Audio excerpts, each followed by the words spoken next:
Yo, the full moon event ended a couple of days ago at this point, I think. I honestly don't know. And I ended up making this just to see how long all of the regular movie reviews and stuff were. And it came out to like 2 hours and 30 minutes, and I was impressed. So now I'm posting it.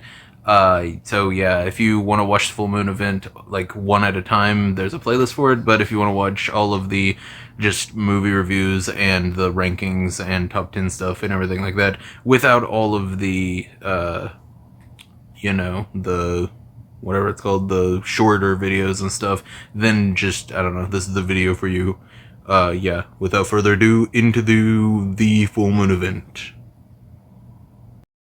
Yo! This is the first video in the full moon event catalog that I'm doing, I guess is what I'm going to call it. It's a little event that I'm doing on this channel. I'll explain it at the very end. If you want to hear what that is, then definitely stay until the end. But if you just want to be surprised, then just subscribe and watch what videos come out for the event. But yeah, this is the first video, and this video is, obviously, as the title implies, Top 10 Full Moon Features Movies. So yeah, that's basically the entirety of this intro, so let's jump into the video with number 10. Number 10 is The Gingerdead Man. This is just a weird, goofy movie where a serial killer possesses an inanimate object and comes back through that way. Yeah, there are a lot of movies that try and do this, with Jack Frost being one of my favorites, Chucky being the most memorable and definitely the best out of all of them. But this one is definitely the weirdest one because this gingerbread man, as you can tell from the poster, just looks horrible. He looks absolutely dreadful, and it is horrifying, but I don't think it's in the same way that they meant it to be. Yeah. And Gary Busey plays him, which is pretty cool. That's pretty funny. I don't know. Gary Busey, definitely, you can definitely tell it's him. He has a very articulate voice. I don't know what the word is, but yeah, I'm gonna use articulate for that. But yeah, this is definitely one of those movies that I watch every once in a while. Never seen any of the later movies with this, except the movies where he teams up with, well, The Next Place. So let's jump over to number 9. Number 9 is Evil Bong. Yeah, this is just a weird movie franchise. I've watched almost all of these up to Evil Bong 777. Don't know, there's a lot more that have come out and I just haven't watched them yet because it's not a series that I really stayed up to date with. It's just one that I watched all of them that were out at that time. But Full Moon Features and is one of those types of productions that will throw out a lot of movies within a year, definitely going and double dipping into the same franchises over and over. They get a franchise that they like and they just keep going with it, which, I mean, that's fine. It gave me a lot of really good laughs and pretty good movies. But yeah, let's talk about actual Evil Bong, since this is a, top 10 video. Evil Bong is a weird alien bong that takes the life essence of different people. Yeah, anyone that smokes it has their life essence taken. They get taken into a weird strip club in the Killer Bong, or the Evil Bong, not Killer Bong. Whew. Almost made a huge mistake there. Evil Bong, and yeah, it's just a really cool movie. Chong from Cheech and Chong is in it. He's hilarious as always. I'm honestly confused as to how they got him to be in this movie, unless he wrote it. Maybe he was in the writer's room and he was like, yeah, this is awesome. But yeah, this is just a really goofy movie, really fun. All of them are really fun. You should just watch all of them, honestly. This is one franchise that I would say you should definitely watch all of them. It's just really fun, honestly. And the bong itself is actually something that I've been looking to buy. I think they had a statue of it on the Full Moon Features website for a little bit, but it was way too expensive for what they were, like, what they put it as was way too expensive, but it does look cool, and the later movies are cool, so this is just a franchise I love in general. But yeah. Number 8 is Head of the Family. This is one that I think is a franchise, but might not be, because I've only seen the first one. This is about a weird family where there's three brothers and one sister, I'm pretty sure. The strong brother, the head of the family, which is this, I don't know how to describe him. Intellectual that's stuck in a chair. Is he supposed to be Stephen Hawking? Stephen Hawking. whatever his name is. I think that might be who he's supposed to be. Wait. Is that a reference? Reference? But that's just a theory. A movie theory. But yeah, this is a pretty good movie. I've only seen the first one, as I said, but this definitely has the same feel as a lot of other 80s slash, like, not even slasher movies. It's like a weird sci-fi horror movie. It's really weird. You're gonna have to watch it to fully understand it, honestly. Killjoy Goes to Hell is number 7. This is the first movie on this list that is a sequel. Yeah, this is a really good movie, honestly. Instead of being a goofy slasher movie, which I mean it still kind of is, like all of the other Killjoy movies, and yes, I've watched a whole bunch of this franchise for some reason. This is the only one that I can actually say I really, really like. But this movie actually takes it in a really weird way, like, decision-wise for a Killjoy movie. They actually make it a court drama, which is just the weirdest thing I've ever seen. But yeah, it's just weird enough to make me think that this movie is actually pretty good, especially with a lot of the humor. I don't know who wrote this one, but they were on point whenever it came to the actual writing the jokes and stuff. Either that, or I watched it so long ago that my comedy just wasn't developed enough to understand that it sucked, which maybe, but I'll be doing a review over all these, so I'll have time to watch it and decide whether it sucks now or not. But yeah, whenever I watched it, I thought it was awesome. But yeah, that's number 7. So let's go on to number 6, which is definitely an upgrade from all of the Killjoy movies. Number 6 is Castle Freak. Castle Freak is just an amazing movie. It has Jeffrey Combs, who is an amazing actor that played in Reanimator and a ton of other horror films and regular films that aren't horror. But yeah, him alone bumps this movie up quite a bit, and all of these special effects and everything are really cool. The story itself is really cool. This is supposed to be like a movie of like the Dunwich Horror or whichever story it is from H.P. Lovecraft, but it's less Lovecraftian and more just regular slasher movie-esque. I'm not an expert on this movie though, so I might have gotten everything wrong about it. But yeah, it's a good movie. I know that for a fact, at least. Number 5 is Dollman vs. Demonic Toys. Dollman is one of my favorite sci-fi movies of all time, and Demonic Toys is a franchise that Full Moon Features made. I'm not a huge Demonic Toys expert or fan. The only one of them that I actually like is Jack, and that's just because he has a cool design. Baby Oopsie or Lala Oopsie, whatever his name is, absolutely sucks. That guy's garbage. The one with the flamethrowers right there on the poster is absolutely a ripoff of Torch from Puppet Master. Basically, I don't like Demonic Toys very much, but I love Dollman, and this one has a lot of references. The chick that helps Dollman with, like, fighting the Demonic Toys is actually from Bad Channels, a movie where aliens come down and shrink women and kidnap them. That's a normal Full Moon Features movie. It actually is. I don't know why I said it like that. That's a really normal movie for them. But yeah, this is just a really fun movie, honestly, and a really cool crossover. Number 4 is Zarkor the Invader. This is actually a really good spoof on the kaiju genre as a whole. A lot of fun references, like alien girls coming to, like, talk to the hero and get them to help and everything. That, believe it or not, that is a fairly normal thing in kaiju movies, especially Mothra movies. Mothra movies always have weird alien girls with them. I don't know. But yeah, it's a good movie. It's got some really good references to some kaiju stuff. The design for Zarkor himself is actually really cool. The ending is kind of anticlimactic and everything, but other than that, it's a really good movie. I have a mini movie review up on the channel for this movie if you want to see it, but yeah, it's actually a really good movie and definitely deserves 4th place. Number 2 is Puppet Master 4.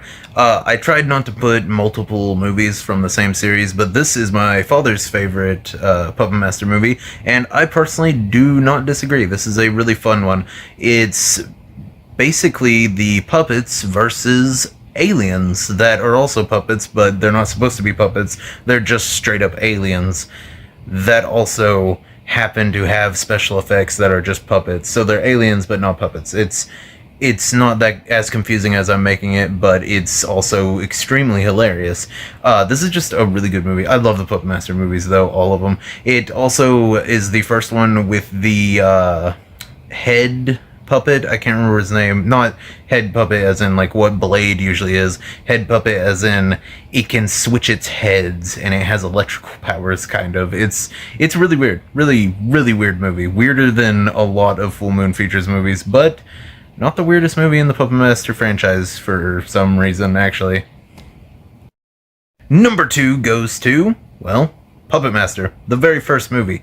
This is an amazing movie. Whenever I think of really good movies about, like, killer dolls or anything like that, I don't think of Chucky or anything like that first. I think of Puppet Master. This movie is so weird. It's about these psychics that meet up at Toulon's mansion, which he died recently, and he was supposed to be, like, a huge occult leader or whatever.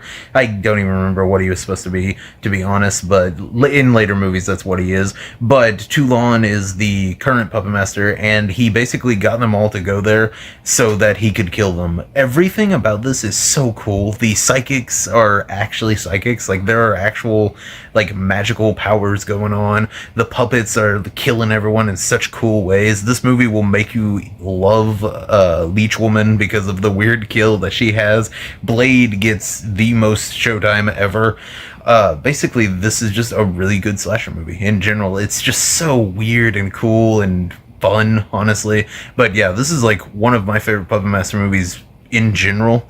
But yeah, this is absolutely second place because of how great it is.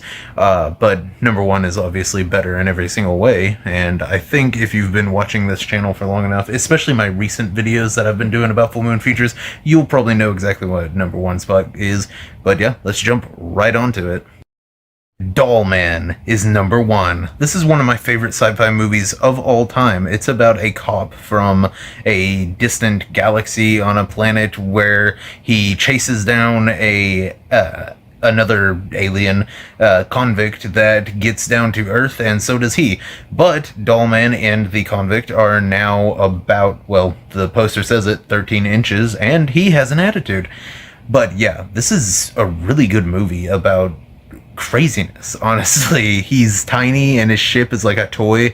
You can tell that whoever made this movie had fun writing it. It's just a really cool movie. Doll Man is one of the coolest characters I've ever seen, and his gun, for being as small as it is, basically just a toy for a G.I. Joe thing, it rips through humans like putty. It is insane. It leaves nothing but a blood stain, to be honest. It's like someone gets shot with a cannon every time he pulls the trigger. It's insane. But yeah, this is absolutely number 1. One of my favorite sci-fi movies in general. Maybe my top number 1 sci-fi movie. But yeah, I don't know. Yeah, that's the end of the list. Tell me what you think about the list, and tell me what your favorite Full Moon Features movie is. If you don't have a favorite one, then definitely check out all the ones on this list. Obviously start with the top 3 and then go down if you want to after that. But yeah, these are absolutely some amazing movies. Doll Man's, like, obviously top 1. But yeah, video's over, unless you want to stay and listen to me talk about what the full moon event and everything is, and a few other things. But yeah, thank you for watching if you got this far. Like, subscribe, especially if you like Full Moon Features, because like I said, the event is going to keep going for a couple weeks, I think, maybe 1 or 2, I think. But yeah, you can leave now if you don't care about the other stuff. But yeah, like, subscribe, tell me in the comments what your favorite Full Moon Features movie is, and see ya, unless you stay for the next part. But you know, jumping over to the next part. If you stayed this far in the video, thank you. Definitely like and subscribe. I know I just said that in the last part, but I thought I'd say in the beginning of this part also.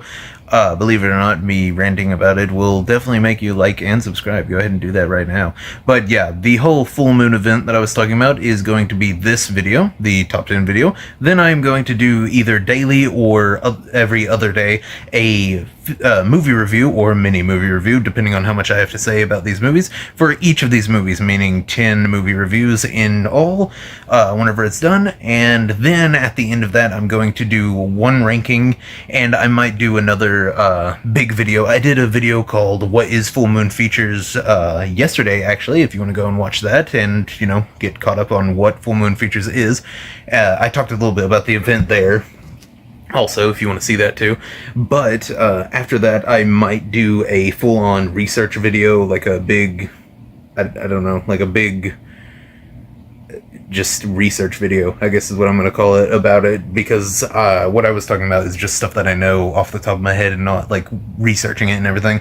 So I might actually put some actual research into it and talk about it to end the event. But yeah, the full moon event has officially begun with this video. Hope you liked this video, and if you got this far, go ahead and comment your favorite Full Moon Features movie and put the word Blade at the end, and I'll know you got this far. I don't know, you can have 2 years of good luck if you do that. I almost gave you 3 years, but no, only 2 years. But yeah, like, subscribe, and see ya! Yo! Welcome to a brand new movie review. This movie review is a part of the Full Moon event that is going on in this channel right now. I have 2 other videos in that whole playlist. I actually made a playlist for it, so you can go to it and find it easily, just for your convenience. Today's movie is The Gingerdead Man. This is a part of, well, the Full Moon event, so this is a Full Moon Features movie. It stars Gary Busey, and it is about a serial killer that possesses a gingerbread cookie. Yeah, it's a weird movie.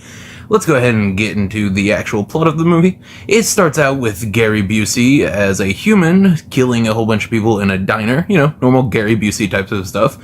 And one of the people that or 2 of the people that he kills is related to a young woman that he doesn't kill. It is her father, and one of them is her brother.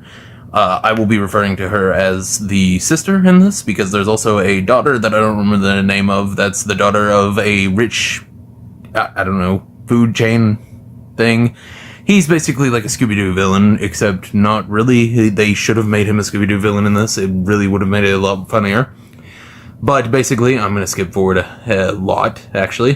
He lets her live, and then later they get a new batch of gingerbread seasoning that obviously isn't gingerbread seasoning because it's like completely white. I don't know what gingerbread seasoning looks like, but I'm pretty sure it's like a brown color. It should look like the gingerbread cookies, right? I don't really know, honestly, because I'm not a baker. But the actual bakers think that it looks fine, so they put it in there. After one of them bleeds into it, like, it's blood all over in it. That's nasty. Later they're talking about how the bakery might be closed down. I hope it is. That's horribly unsanitary and disgusting, to be honest. I personally, like, wouldn't eat baked goods with blood in it. I mean, like, it makes a good drink to, like, soak down the nastiness of a gingerbread cookie, but, like, I wouldn't eat it infused into the cookie. That's just disgusting. But yeah, a little bit after that, a whole bunch of crap happens. The daughter of the oil tycoon, I'm just gonna call him an oil tycoon. They never say what branch of eatery he owns or anything like that. It's just an old lady out there shooting at the place because she thinks that they're trying to push them out of business, which they are, obviously. But in their defense, it would make really good grounds for a new parking lot for their place. So, I mean, you know, it's their fault, honestly. But yeah, they bake one gingerbread cookie on a huge tray for some reason. That's horribly inefficient for a business. That's so stupid. And yeah, Gary Busey comes back as a gingerbread cookie. As you can tell by the poster, it looks awful.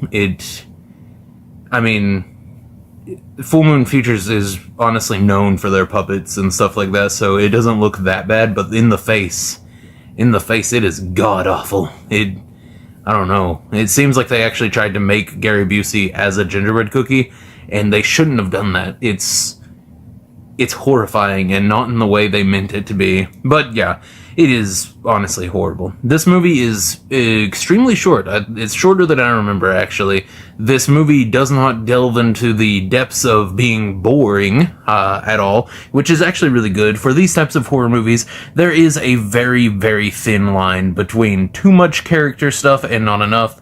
I personally would rather have not enough than too much, and this movie definitely has just the right amount because all the character stuff that they do have is actually pretty funny. There's a scene where the daughter of the oil tycoon or whatever is talking to Amos, whatever his name is. I don't know what name that is. Amos, something like that. Not Sheamus from WWE. Amos, something weird like that. I feel like I just offended like a whole bunch of people that are named Amos. It's fine. But she's talking to him and talking about how one time whenever she was a kid, she was using a Ouija board and it told her that there was a dude, or it was the ghost talking about it, and it said that a dude cut her up and mailed her to her family and stuff. And the dude just automatically retorts that sentence right there is longer than any book you've ever read. And then right after that, he says, "Talk about going postal." Whenever about mailing it. That's funny. Those lines got me. Everything with Amos or whatever was actually pretty funny. There's a dork named Butcher Baker. He's like a wrestler, or trying to be. Yeah, I love wrestling, but that's the nerdiest thing I've ever seen. And every time it said Butcher Baker, it reminded me of the movie that I keep on seeing on Shudder, but never watched for some reason. It's like Butcher Baker, Nightmare Maker, or something like that. I still haven't watched that. I really need to, though. But yeah, this movie, honestly, really could have been boring if they would have made it, like, even just 10 more minutes long. But honestly, Gary Busey saves it with his weirdness. Amos saves it with his puns. And the other two characters, the two chicks and the Butcher Baker, almost ruin it. They're not quite that annoying, but they are extremely annoying. But Gary Busey is hilarious, as always. And actually, the horror, and this is not the horror, this isn't a scary movie by any means, but it has some pretty cool effects. Someone gets their finger chopped off, someone gets stabbed right in the face, someone gets ran over by a car, doesn't show it at all, it's just them slumped over the car hood. I think the finger getting cut off is the best looking one. Actually, the stab in the head looks like something I could do with like a fake knife and some fake blood, but yeah, yeah, that's basically all the kills. Actually, the last dude, the wrestling dude that actually saves them all, oh my god, that's so stupid. He was like, Gary Busey, I'm just gonna call him, whether he's in human form or gingerbread form, I'm gonna call him Gary Busey just to confuse people. Gary Busey was like, "Eat me, bitch!" And because, you know, the Butcher Baker dude had him pinned, and the Butcher Baker dude just goes, "I'm nobody's bitch," and eats him, and it's just the stupidest thing I've ever seen. And then we were watching it, me and my fiance, I made them watch it with me, and they paused it and were like, "There's still 13 minutes left," and I was like, "Yeah, did you think that was the end?" And they just played it silently. Yeah, I kind of felt bad about making them watch it, but it's fine. I personally think this is a really good movie. But yeah, then, you know, Butcher Baker, I cannot remember the dude's name, like the actual character's name, so I'm just gonna call him Butcher Baker, just gets possessed, yeah. My fiance was like, "Oh no, is it gonna rip out of his stomach now?" It just possessed him. I looked at them and I was like, "What? That would be way too goofy. It's a possession."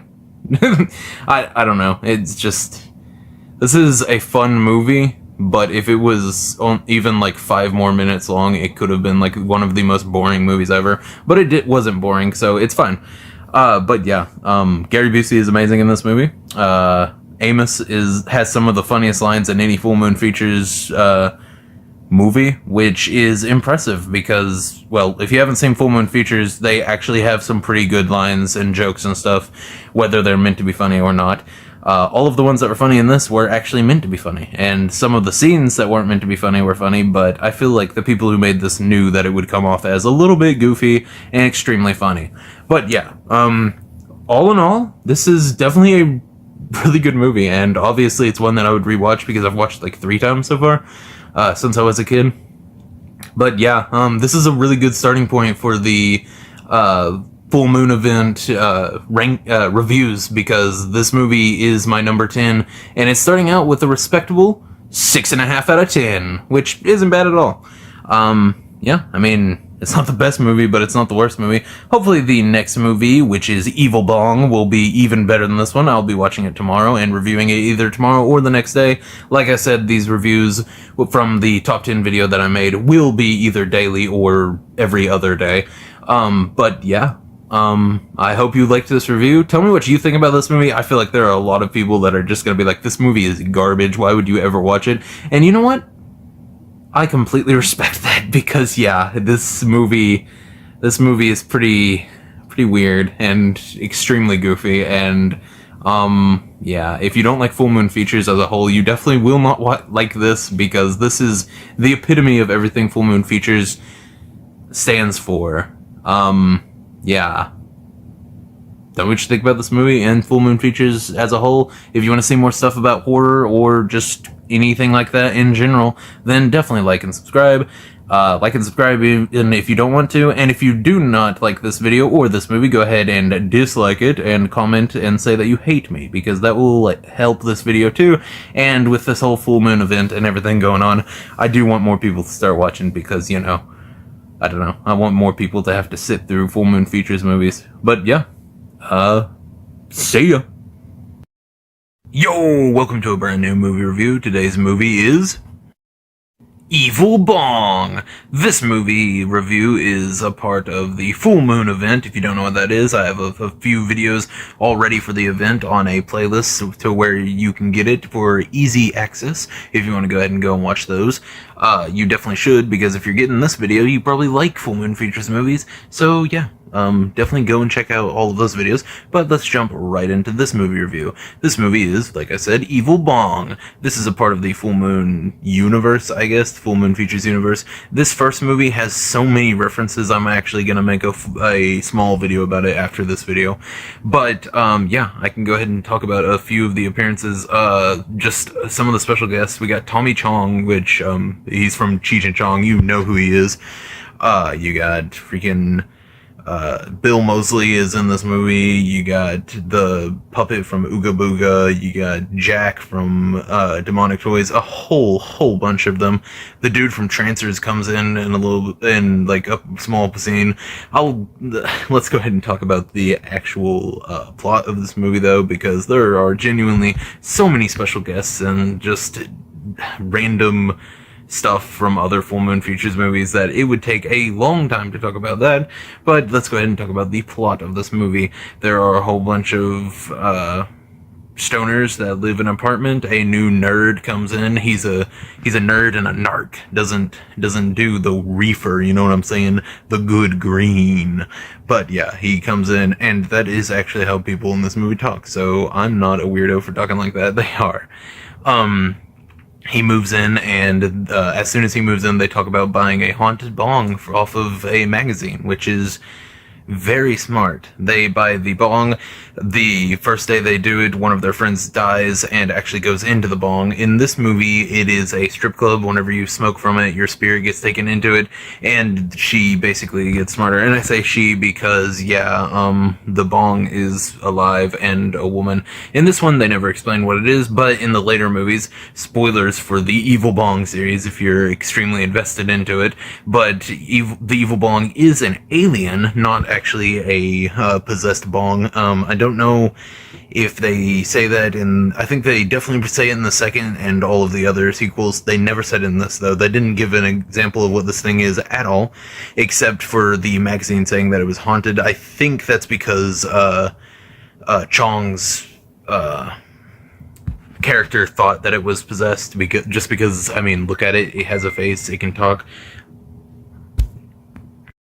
I mean, seriously, it has a face, it can talk. It literally talks to him like they're old friends, which is really funny because, like, she's trying to get him to smoke from her so that she can kill him as they're talking and everything. It's a really good movie. This movie, just like Ginger Dead Man, has some really funny scenes.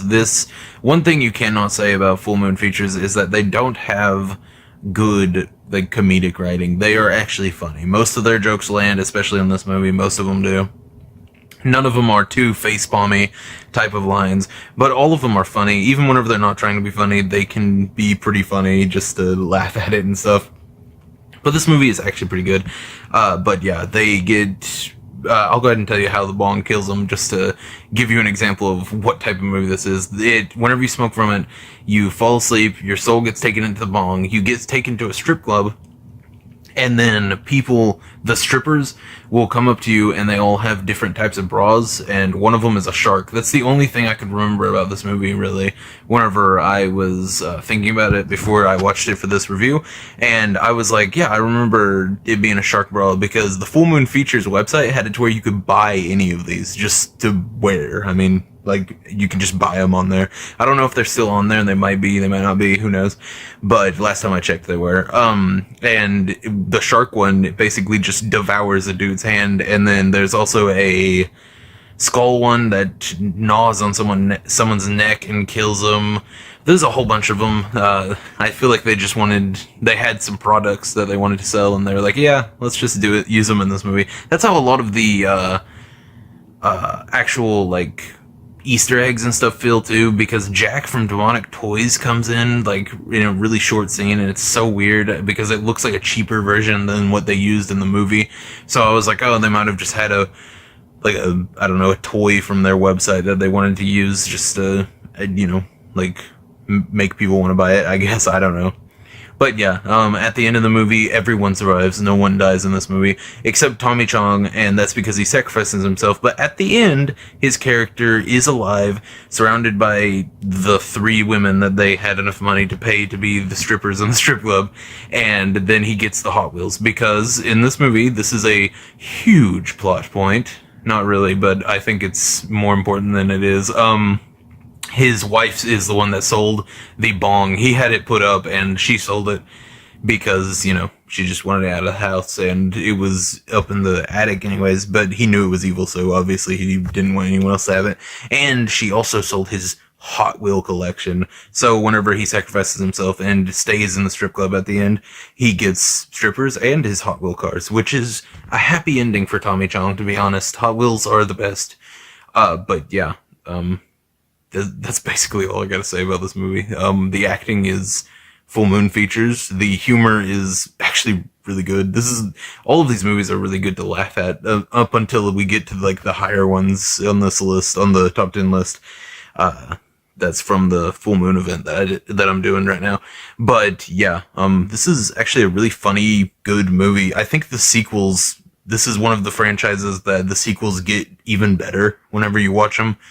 I actually might rewatch all the Evil Bong movies after this, but yeah, this is a solid 7.5 out of 10, I think, honestly, with how funny and everything it is. All of the, cameos, all of the, characters that show up, even the puppets and stuff that show up from other movies. It's really cool. Bill Moseley coming in and being like, I don't know why I'm here. Just, if you find a way out, definitely tell me, is the funniest thing ever.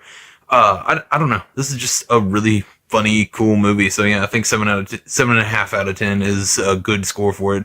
But yeah, tell me what you think about this movie. Tell me what you think about Full Moon Features in general. I don't know if there's a lot of people that are clamoring to say how much they love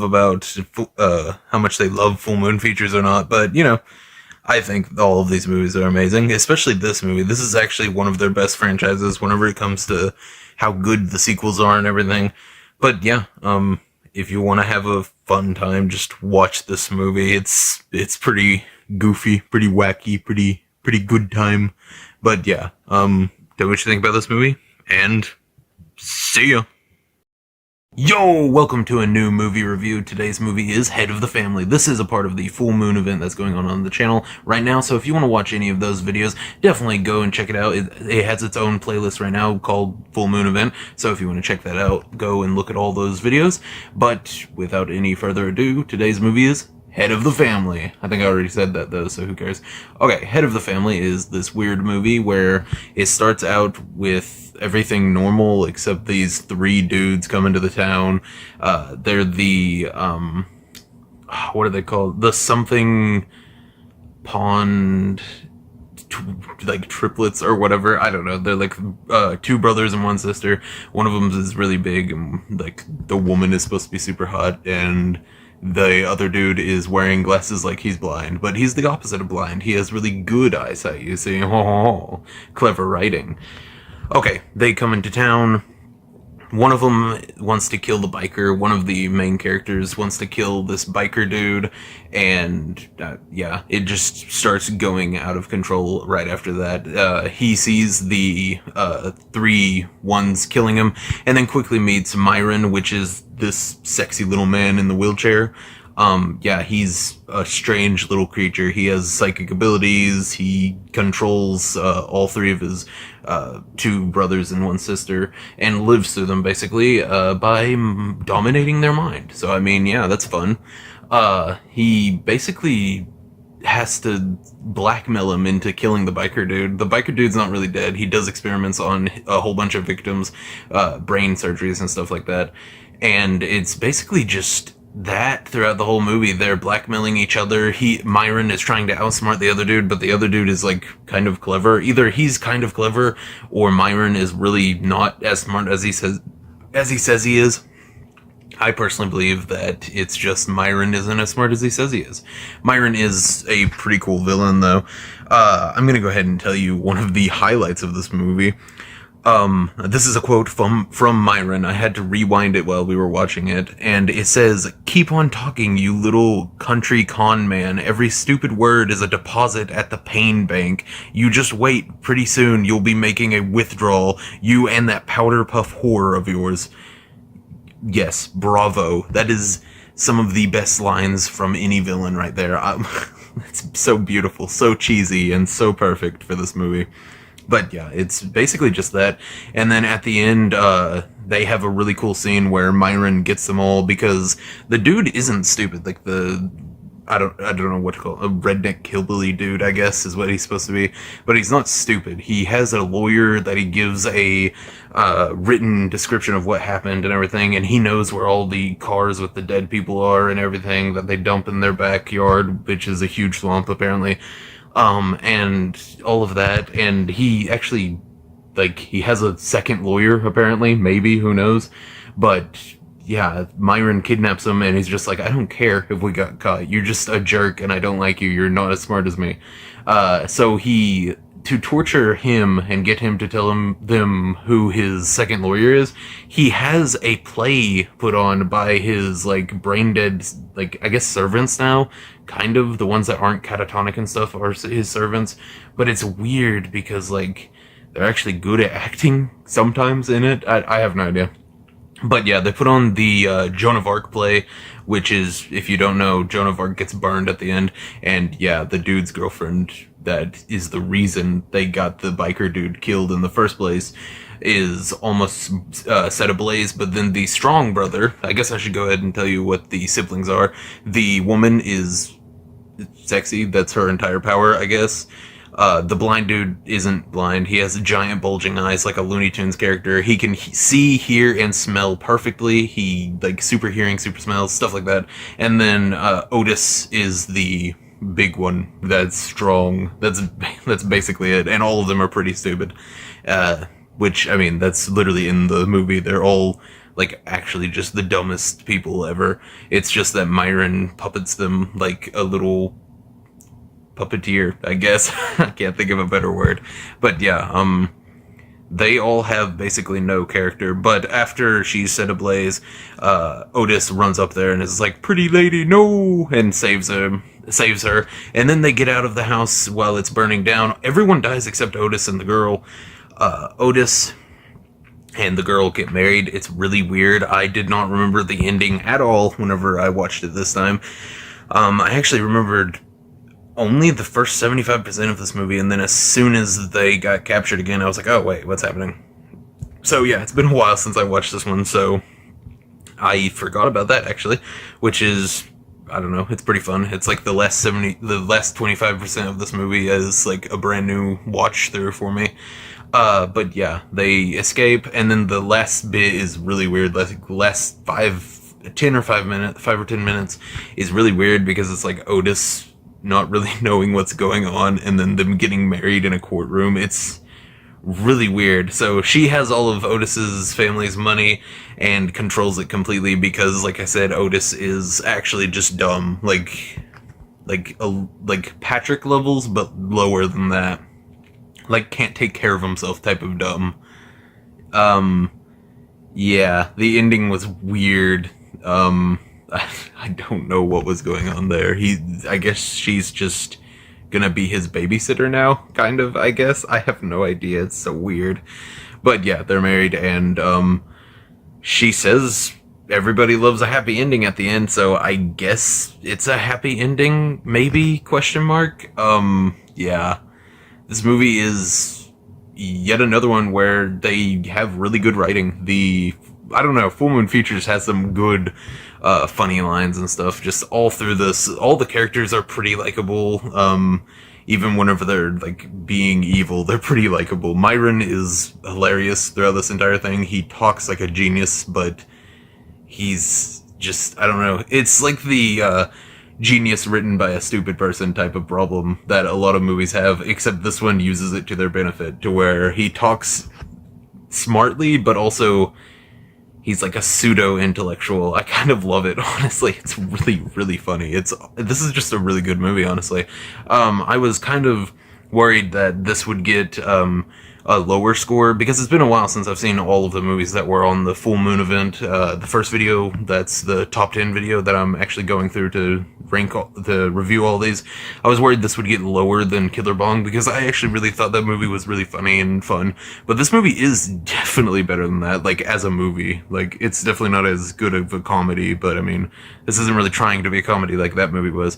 But yeah, this movie is actually really good. I kind of absolutely love it. None of the kills are very stand out, to be honest, which doesn't really hurt it. This is less of a horror movie and more of like a crime thriller. I don't know, sci-fi? Thriller sci-fi? I don't really know how to define this movie. It's definitely not a strictly horror movie, though, so yeah. This is a really good movie, though. It's definitely an 8 out of 10, I think. It's like, yeah, it's an 8 out of 10. This is a really good movie. But yeah, this was another really short movie review. But I think the next one, all of them up, should be pretty long, because I remember a lot more about them. And, I mean, obviously I'll remember even more whenever I watch them. But, yeah, this is definitely a really good movie. 8 out of 10. Not bad at all. Definitely go and watch this. If you're gonna watch any of them from the, like, lower scores on that top 10, you should definitely go and watch this if you don't like how any of those other ones sound. But yeah, 8 out of 10, definitely not bad. Tell me what you think about this movie. Tell me what you think about Full Moon Features in general, because that's what this entire event is about. And, yeah, just tell me what you think. Like, subscribe, and see ya. Yo! Welcome to a brand new movie review. Today's movie review is Killjoy Goes to Hell. This movie is a part of the Full Moon event. This movie review is at least not the movie itself, but this video is a part of the Full Moon event that's going on the channel. If you want to watch that, I have a playlist with all of them. There's like 10 or 11 videos so far, and there's going to be a lot more before the event is over. But yeah, this event is all about Full Moon Features, as you can probably tell, because why would I review this movie if it wasn't? But yeah, intro over, let's jump into the actual review. This movie is more of a courtroom drama than an actual slasher movie like the other Killjoy movies, and in the first video for the Full Moon event, I said that I haven't seen any of the other Killjoy movies. Yeah, watching this one brought it all back. I remember watching every single one of them one night. This is just the only one that I really, really liked. So yeah, that basically goes to show you how good the other Killjoy movies are, I guess. But yeah, this movie is more of a courtroom drama than anything else, like I said. The A-plot is about Killjoy getting put into court and being accused of not being evil enough, being incompetent, and just a loser, honestly. Just not good enough to even be a demon. The courtroom drama stuff is definitely the best part of this. And the B-plot is a detective story where two detectives are interviewing the woman from the last movie that got away. So yeah, it's honestly, the A and B plot are basically, they are going towards the same thing, but they're in two completely different realms, like, genuinely. One is taking place in a hell courtroom, and the other is taking place on a Earth asylum. So, I mean, kind of the same thing, I guess. I don't know. But yeah, the A-plot's definitely my favorite part. I love courtroom dramas for some weird reason, and whenever you get this goofy clown man in it and everything, it just makes it even better. This is the only Killjoy movie that I remember, and I think it's because this is the movie where Killjoy actually gets a personality. Like, he's always, He's always like a weird demon clown, yeah, but this is the first one where I'm like, yeah, I actually like his character. He's actually a character and not just a demon clown. Like, I mean, I don't know. But, I mean, the other ones might be even better than this one. I can't really remember. I might watch them all and do a review over the entire series, but probably not, just based on how fun this one was and how much I do not remember the other ones. But the B-plot ends with every single person dying except the woman, who they bring in as a witness, character witness for Killjoy, to say how scary he is and everything like that. This movie has a lot of like world building for Killjoy, which is actually really cool. The demon classes there are regular demons and clown demons for each type of demon. So at the end, there's a huge revolution where all of the clown demons that still follow Killjoy go and fight the regular demons, and it's actually really good. I kind of love it. It's some really good, just action and cool special effects and stuff. The main villain is named Skid, and I'm gonna say he's the main villain just because he's the one I hate the most. He is Killjoy's attorney. He's another clown demon that wants to become the head honcho like Killjoy is. So he's purposely messing up, saying that Killjoy is innocent whenever he's supposed to be saying that he's guilty and evil, but he's just like, oh, he's such a swell guy and stuff like that. I think that's like an actual line from this. But yeah, he's just annoying, to be honest. His main power is farting. Like, he farts and it teleports him through the cloud and everything. Kind of dumb, honestly. It's shown later that the reason he is like half demon and not full demon is because Batty Boop bit him, and that gave him like powers, and it was weird. Like, yeah, I did not like that guy at all. Yeah, he kind of sucks. It really sucks. He's actually just the worst. But yeah, the effects for him whenever he gets big, because he's like, oh, you got Batty Boop to blame for this, to Killjoy, then he gets like behemoth size. It's really good. It looks like something from a rated, is Killer Clowns from Outer Space rated R? I don't think it is. It seems like something if Rob Zombie made Killer Clowns from Outer Space, that's what they would look like. But yeah, I don't know. This is a really good movie. Some pretty good jokes overall. Everything about it is actually really fun and pretty cool. Killjoy is an absolute delight in this one. All of his little minions, I guess, even though they become best friends at the end of this. There's the mime one. There's I think his name is Punchy, the hobo clown, which was pretty awesome. There's a scene where all the clown demons are having a meeting and talking about betraying Killjoy, and Punchy just walks up and smashes someone's head with a pie. That's sick. And then got them all to help Killjoy. That was really cool. And then Batty Boop is, Batty Boop, what she usually does. She's just a succubus clown. I don't know. She's going really hard with the whole Betty Boop aesthetic with her voice and everything. Yeah, it gets annoying sometimes, but it's not horrible. And the mime clown is actually really, really cool in this one. He gets a robotic, weird, like, conjoined twin on his side that can suck people's blood out and stuff, and it's pretty cool. Everything about this movie is actually just really fun and pretty cool. Learning about the society in hell and everything is really cool. There's a cool scene where, Beelzebub, the one that's actually the, whatever it's called, freaking the honor, I guess. The judge. There we go. Jesus, I can't believe I forgot what that was called. The judge takes Killjoy down to the lowest realm of hell, and it's just a void. It actually looks really cool. But yeah, he just took him down there to see Killjoy's face whenever he tells him that he'll be there after all of his names are gone. The names is a really cool thing too.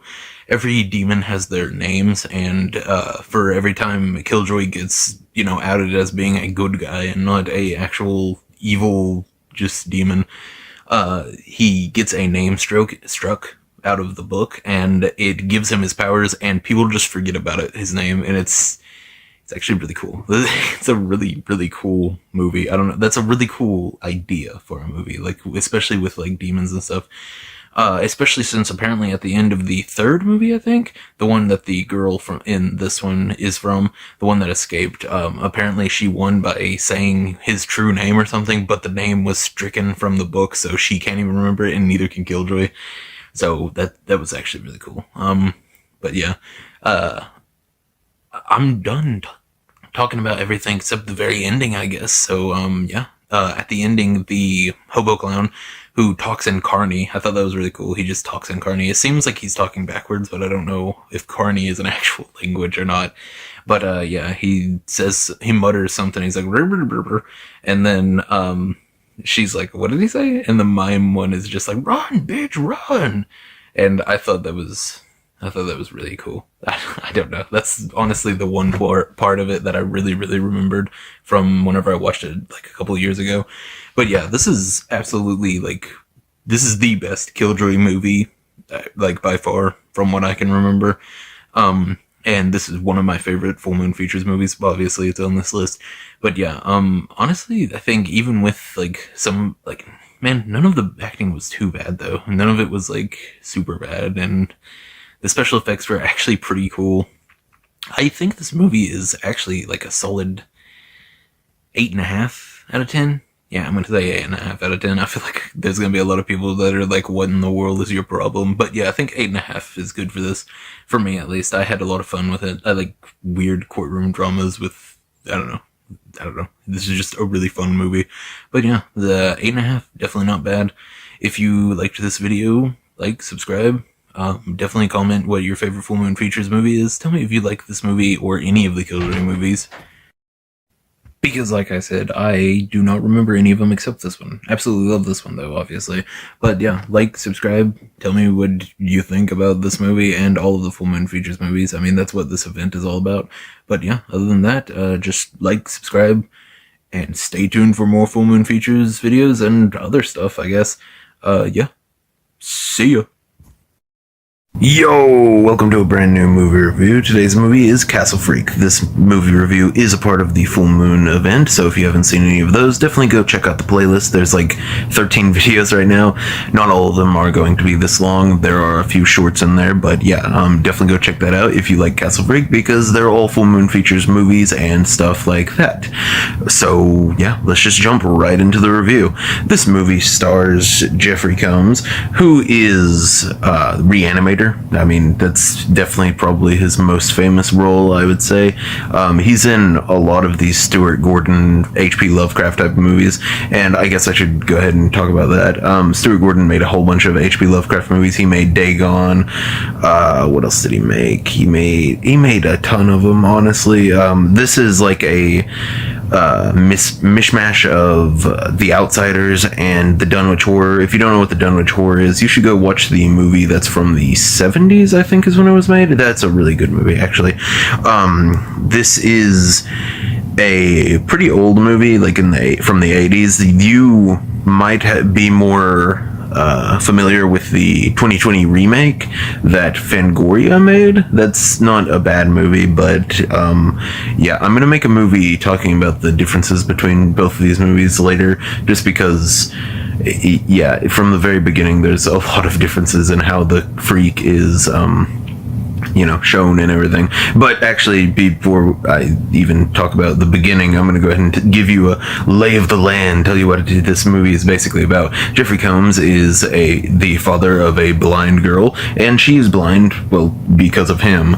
He was driving her and his 5-year-old son, I think, home while he was drunk. He crashed because he was yelling at his son about not picking up his toy or something, and then he crashed and glass went in the girl's eyes, and the kid just died. I don't know, it didn't show how he died, but I'm guessing it was just the wreck killed him. I don't know, honestly. Jeffrey Combs' character blames himself, which, I mean, obviously he was drunk and crashed. Yeah, basically his fault.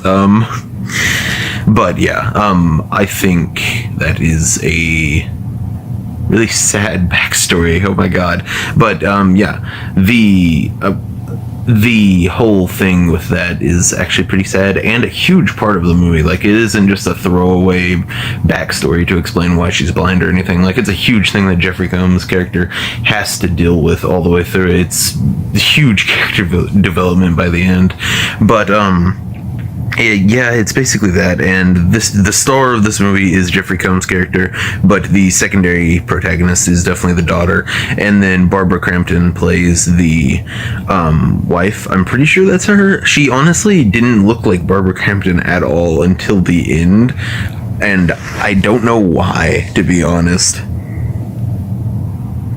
It just never clicked in my mind that it was her until like halfway through the movie, whenever she's talking to these cops that are there at the castle to make sure her and her daughter are safe. They do a horrible job, but yeah, it just never clicked in my mind that it was her until I saw like her complete face. Yeah, it never even shows her like very well until that part, and then I was like, oh my god, that's Barbara Crampton. But yeah, let's get into the actual story of this movie.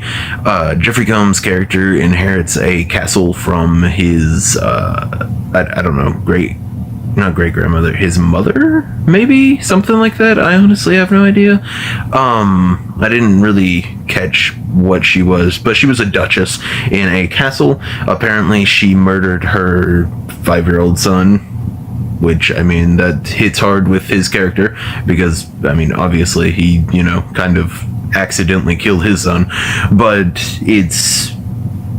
she didn't kill him, she just locked him up like an animal and beat him every day, because the very beginning of the movie is her taking one of the, like, chain whips that someone would flog themselves with, and just beating the crap out of him, and then it doesn't even show him completely in the frame. It keeps him hidden most of the movie, which is a really good idea because it's not because the effects are bad or anything. It's actually the complete opposite of that. The effects are really good and they should be hidden just because I think it's more effective at the end whenever it shows him. But yeah, she just beats the crap out of him and then goes back up to her room and dies. And then Jeffrey Combs and his family comes up. It's kind of a really good mystery, like thriller at the beginning, where he's looking around the house trying to figure out what's going on. And then whenever it becomes a full-on horror movie, it goes full throttle. It's actually insane how over the top it goes as soon as it happens. The freak bites off his thumb to get out of the handcuffs that his mother put him in. He's been down there since he was like 5 years old. He's basically an animal. Like, this movie is actually pretty good at making you feel bad for the freak because he's just an animal. He's a rabid animal that you're gonna have to put down, but he's still just an animal basically. He bites off his thumb and gets out, goes up to the blind girl's room and just watches her sleep, and it's weird. It's a strange little sight. And then the blind girl freaks out. Jeffrey Combs' character goes up there and he's like, I believe you. And then he goes around and looks around and finds nothing. Except a wine cellar, and then he breaks the bottle and hurts his hand. That goes back into him being an alcoholic or whatever. Obviously, character development. And then that's when he gets told the story about the Duchess killing the 5-year-old son for revenge on the Dutch, or Duchess, Dutch. Yeah, male version of Duchess is Dutch. I am intelligent. But and then that's basically it until he goes out and gets drunk because him and his wife are always fighting, which, I mean, yeah, she's mad at him about getting her son killed and blinding her daughter. I kind of get that. But he goes out to the bar, gets trashed, and then brings a hooker home. The funny part is, I don't think he realized that it was a prostitute until after they had sex, because they have sex and then she holds out her hand for money and he just goes, of course. And he's just like, of course, this day just had to get even worse. And the freak was watching them, which is... It's weird because the freak is just basically an animal, like I said, and he kind of learns what was going on there. And the first real gory kill in this movie is what he learned from that. Yeah, it's weird and gory, and the freak is actually horrifying. He wears a sheet through some of this movie, and he does it in the remake too, but it's not as creepy as here because the freak is just... he's weird, man. He is actually just a rabid animal, and it's creepy. It's actually creepy. There's a really good scene where the prostitute is trying to find her way out of the castle, which, Jeffrey Combs' character just tells her to leave afterwards and starts crying and then passes out, which is stupid. Why would you let someone just walk around your castle that you know there's expensive stuff in? Like, he's been looking through the house to find the expensive stuff to sell this entire time, and he just lets her walk around. It makes no sense, but it's fine, whatever. He was trashed and passed out. It's fine, whatever. She tries to find her way out and then goes through the they found a little, not mercenary, what's it called, for babies. I don't know what it's called. It's like a little place for babies. Whatever it's called. Yeah, I cannot remember at all.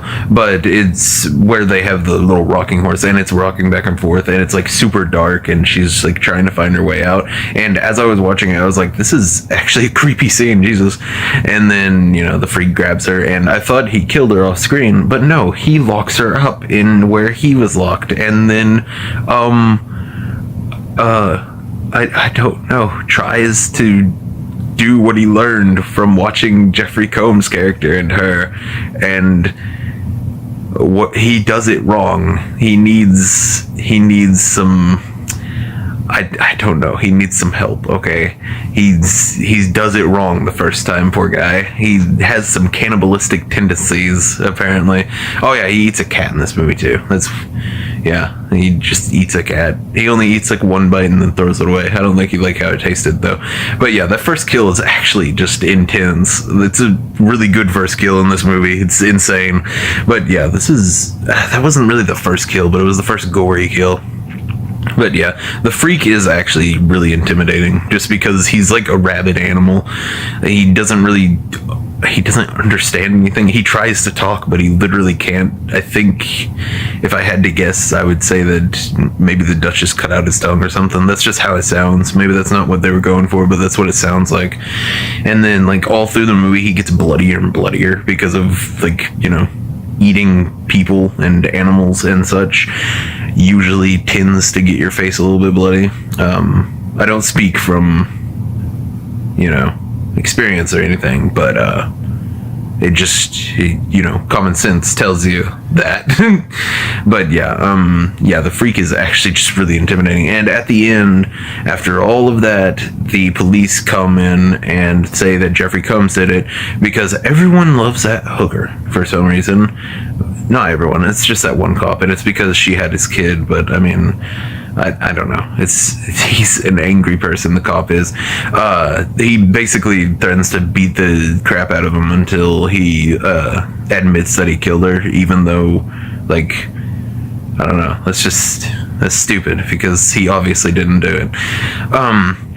And then his lawyer, it was his sister that was the second one to get killed, and they're in the same room, so they find her, and then, all of that happens. But then Jeffrey Combs escapes pretty easily. Gets to the castle right as the freak is about to kill his wife and daughter, grabs the chain. This is, actually something that annoys me. Instead of pulling the freak to him and then pushing him off, he just puts the chain into his hand, on his wrist, and then jumps off of the building. It's a huge building, and then slams into the concrete. And then at the end, Barbara Crampton goes down there, and Jeffrey Combs' character just goes, "Forgive me," and Barbara Crampton's character just goes, "I'm sorry."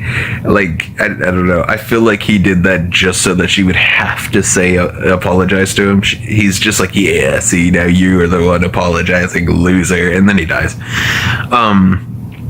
Yeah, I feel like he knew that the only way he was going to be forgiven was just sacrificing himself. That's why he didn't just do it the easier way and pull the freak to him and then throw him off, or just, toss the chains somewhere. Maybe tie the chains to stone brick or something, like one of the stone pillars, to keep them in place, and then just go over there and wail on them. I don't know, but yeah, this movie's actually really good. I honestly would not have guessed that this was a weird type of version of the Dunwich Horror on the side, Reddit, and it's a version of The Outsiders too. I don't know what that is, honestly. I haven't read that or seen anything about it, but I don't know. Maybe it's more like this than the Dunwich Horror is, because the Dunwich Horror is not like this. It's been a while since I've read the actual story, but I've watched the movie like 3 times this year, so I don't know. This is a good movie though. All Stuart Gordon movies are really good. The H.P. Lovecraft ones are really good, at least. But yeah, this movie is absolutely amazing. This is one of my favorite movies. Well, obviously I'm doing it off of the top 10 list from the Full Moon features top 10 list that I made for the Full Moon event.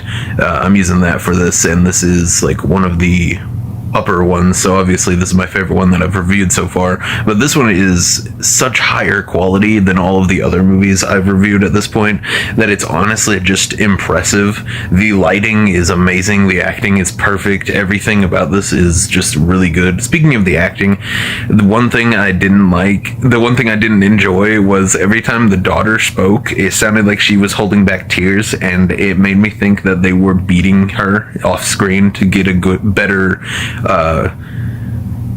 acting out of her. They were like beating the crap out of her for better acting, and I was like, oh, I feel bad for her, because it sounded like she was crying every time. But yeah, even that was just amusing. It wasn't even annoying, it was just amusing. But yeah, this movie is actually shockingly good for compared to all the other movies I'd reviewed so far. I think the other movies I've reviewed have gotten is an 8.5, and that's just because they're entertaining and like really good. But this movie is entertaining, really good. It's not as funny as any of those movies, obviously, but this is a serious movie, like really serious. It's really good. It's got amazing acting, directing. The lighting in this movie is absolutely insane. It looks really good. The special effects, whoever did the special effects deserves a round of applause, because the freak looks horrifying even underneath a sheet. He's really cool. But yeah, this movie is definitely a 9 out of 10. Yeah, the other one's got an 8.5 out of 10 because they were entertaining. This one's getting a 9 out of 10 because it's just absolutely amazing. It's just really good. I think this is one of those movies that I might watch later and give it a 9.5, just because, it's a different watch through, and like my scores change every once in a while depending on how I'm feeling. But yeah, this is definitely a 9 out of 10 right now. This is a very, very good movie. But yeah, tell me what you think about this movie. Tell me if you like it, tell me if you hate it, tell me if you love Full Moon Features or if you hate it. And if you like Full Moon Features, definitely go and watch the other Full Moon event videos, especially my top 10 video. If you don't want to watch any of the reviews, you can at least watch that and go and watch those movies if you want to. I just honestly wanted to shine a light on these movies, and I'm glad I've been able to do so with these videos. But yeah, this is a really good movie. Like, subscribe. Tell me what your favorite Full Moon Features movie is. Tell me what you would score this movie out of 10. And just, I don't know, go and watch a horror movie. Be cool like me and watch some horror movies. But yeah, like, subscribe, and see ya. Yo, welcome to a brand new movie review. Today's movie is Zarkor the Invader. This video is a part of the Full Moon event that's going on the channel, so if you want to watch any of those videos, they're all up on a playlist called, well, the Full Moon event, obviously. So yeah, there's like almost 20 videos. I think this will be the 20th video on there, but yeah, I have made a mini movie review over this. It was like less than a minute and 30 seconds, but I didn't feel like just saying, hey, go and watch that, or not watching it and just making one and acting like I did watch it, so I went ahead and watched it again. Yeah, I think this movie this time actually got a little bit higher, like not by much. So if you want to go watch that one, it will basically be the same things that I'm going to say in this, except this one will have a few extra bads and goods, and that one is a lot shorter. So if you don't like how long this one is, I don't know how long this one's going to end up being, but shouldn't be anywhere near as long as the other movie reviews that I've done for this event. So yeah, let's go ahead and talk about this movie. This movie is obviously a spoof off of the kaiju genre. Zarkor the Invader is the kaiju in the movie. He is sent down by aliens to test humanity. The most mid-human in the world is who's chosen to basically face Zarkor. They basically just tell him, hey, you're the one that's gonna do this because you are mid, bro. You are the most mid man ever. Like, genuinely, he's literally the median human. It's actually funny. They just insult him straight to his face. The aliens do. And yeah, I mean, that's basically how it starts. And then he goes, gets a paleontologist, or no, cryptozoologist. There we go. And then kidnaps her, really. Just kidnaps her straight from a little news broadcasting place. One of the guards that stops him actually gets caught and held up at gunpoint and tells the other guard, no, shoot him, it's my fault, just shoot him, use my body, shoot him straight through my body, go ahead, do it. And that made me laugh. That was actually pretty funny in this movie. This movie has some good moments. This movie has the same type of writing as most Full Moon Features movies, unless they're actually going for a full-on horror movie aesthetic, but this one is obviously a kaiju comedy movie, and they do really good with the comedy. Most of the characters are actually pretty funny or have some pretty funny lines. My favorite one is the cop that ends up helping the main character. He hears this mailman's, he's just a regular mailman, he hears this story and then automatically points the gun at his partner's head and says, I love you like a big brother, but you know that I can't let the humanity die, just after hearing his explanation like once, which is one of the funniest things I've ever seen. Like, genuinely, that's some ancient alien's mind rot right there. But yeah, this is a pretty good movie. Definitely better than the first time I watched it, just because I wasn't almost falling asleep. I watched it for the first review that I did. It was just a movie that I turned on at like 4 a.m. I watched it and then passed out afterwards because I was like almost asleep while I was watching it. But yeah, it was a really good movie then, and now it is even better because I was actually awake and, aware of my surroundings instead of, 4:30 in the morning, just barely awake. But yeah, this is a really good movie. The special effects are Full Moon Features. The sets for the man in the suit, and yes, this is a man in the suit type of kaiju movie. I like those kaiju movies. Those are basically my favorite kind, honestly. The Zarkor design looks really sick, and the sets that they use aren't too bad. They aren't anything like Gamera Guardian of the Universe, which I also have a movie review for if you want to go ahead and check that out. I have a whole bunch of reviews for Gamera movies if you do like kaiju movies, which you obviously do if you're watching this. There's a lot of reviews over those movies. Yeah. The sets definitely aren't anything that good, but they aren't anything bad either. They're really tight. They're not super good, not super bad. It's basically like the main character of this movie, mid. It's extremely mid. But Zarkor is a really cool design. I like that he has laser eyes. I love lasers. If you've seen any of my, especially the Guardian of the Universe videos, I love whenever they have lasers instead of like just flames or fireballs or whatever. I think lasers are really cool, and they come straight from his eyes, which is really cool. This movie makes him sound as powerful as possible because they say no human weapon can kill him, and he's the only one that can defeat him. The mailman is. And basically it's just they find a UFO, they pick it up, he uses it as a shield, and it ricochets his laser back at him after a few shots. And then he just dies instantly. So I'm gonna go a little bit power scaler for 1 second. I swear it's only 1 second. He can shoot lasers, so his actual attack power is really good, but his defensive power is pretty bad, considering that he can't even take his own laser. Yeah, that's basically all I have to say about Zarkor, honestly. He is just created by the aliens to test humans, but they use the most mid-human they can find, and it's, I don't know, I think that's an interesting plot for a movie, especially a kaiju movie, and I think they could do a lot with it nowadays if someone got a hold of the Zarkor, I don't know, the Zarkor character, I guess, and they made like a reboot or something. There's a lot they could do with that type of plot. They could have done a lot more in this movie, but with what they did and everything, it's still a very solid movie. It's not even mid like the main character. It's actually pretty damn good. It is, it was a 7 out of 10 in the mini movie review that I did, but this one actually bumped it up half a point. It's 7.5 now. This movie is definitely a solid 7.5. There will definitely have to be a top 10 movies recount after this, because this has not beaten the other Full Moon movie reviews, as far as the actual, rating for it, because this is a 7 out of 10, and a few of the other movies got a 9 out of 10. This is what I was worried about after I reviewed Castle Freak, because that was the first movie that got 9 out of 10, but this is the first one after that hasn't lived up to the hype. Basically, I put this one where it was in the top 10 list at the beginning of the Full Moon event, because it was the most recent watch that I had, honestly, and it's the one that I remembered the most.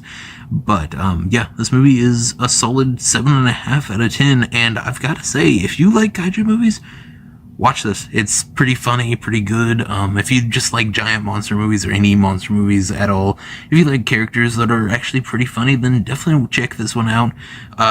It's not long enough to be a waste of your time, honestly. I've noticed that a lot of these Full Moon Features movies are like barely theatrical runtime. So I mean, yeah. I mean, seriously, the last one that I reviewed was 56 minutes, including the credits. So I mean, you know, it's definitely not a waste of your time. So yeah, check it out if you're a fan of kaiju, and if you're a fan of just funny movies, I guess. But yeah, this is a really solid movie, running in at 7.5 out of 10. Definitely not bad. Like, subscribe, tell me what you think about this movie, tell me what you think about Full Moon Features in general, if you like Full Moon Features, or you want to learn about Full Moon Features just because you see this movie and you think it looks cool. Definitely go and check out the Full Moon event that's going on, and you know, like, subscribe, do all the YouTube type of things, you know, do the hokey pokey, and see ya. Yo, welcome to a brand new movie review. Today's movie is Dollman vs. Demonic Toys. This movie review is a part of the Full Moon event. If you don't know what that is, it's all of the Full Moon Features movies and stuff like that. If you want to watch any of those, I have a full playlist with all of them. There's like 15 videos of them right now. This is the 16th, obviously, if there's 15 already. And like I said, it's Dollman vs. Demonic Toys. So let's just jump right into this movie review. This movie, coming right after Castle Freak, I was afraid that it would not be as good as Castle Freak, because that movie was way better than I remember it being, actually. And this is the first movie I've watched, the first time I've watched this in like a couple of years, I want to say. But this is actually one of my favorite Full Moon Features movies now. Like, it might be higher than what I put it, because this movie takes the type of road that Freddy vs. Jason and stuff like that took. Like, it gives you everything the fans would want, you know what I mean?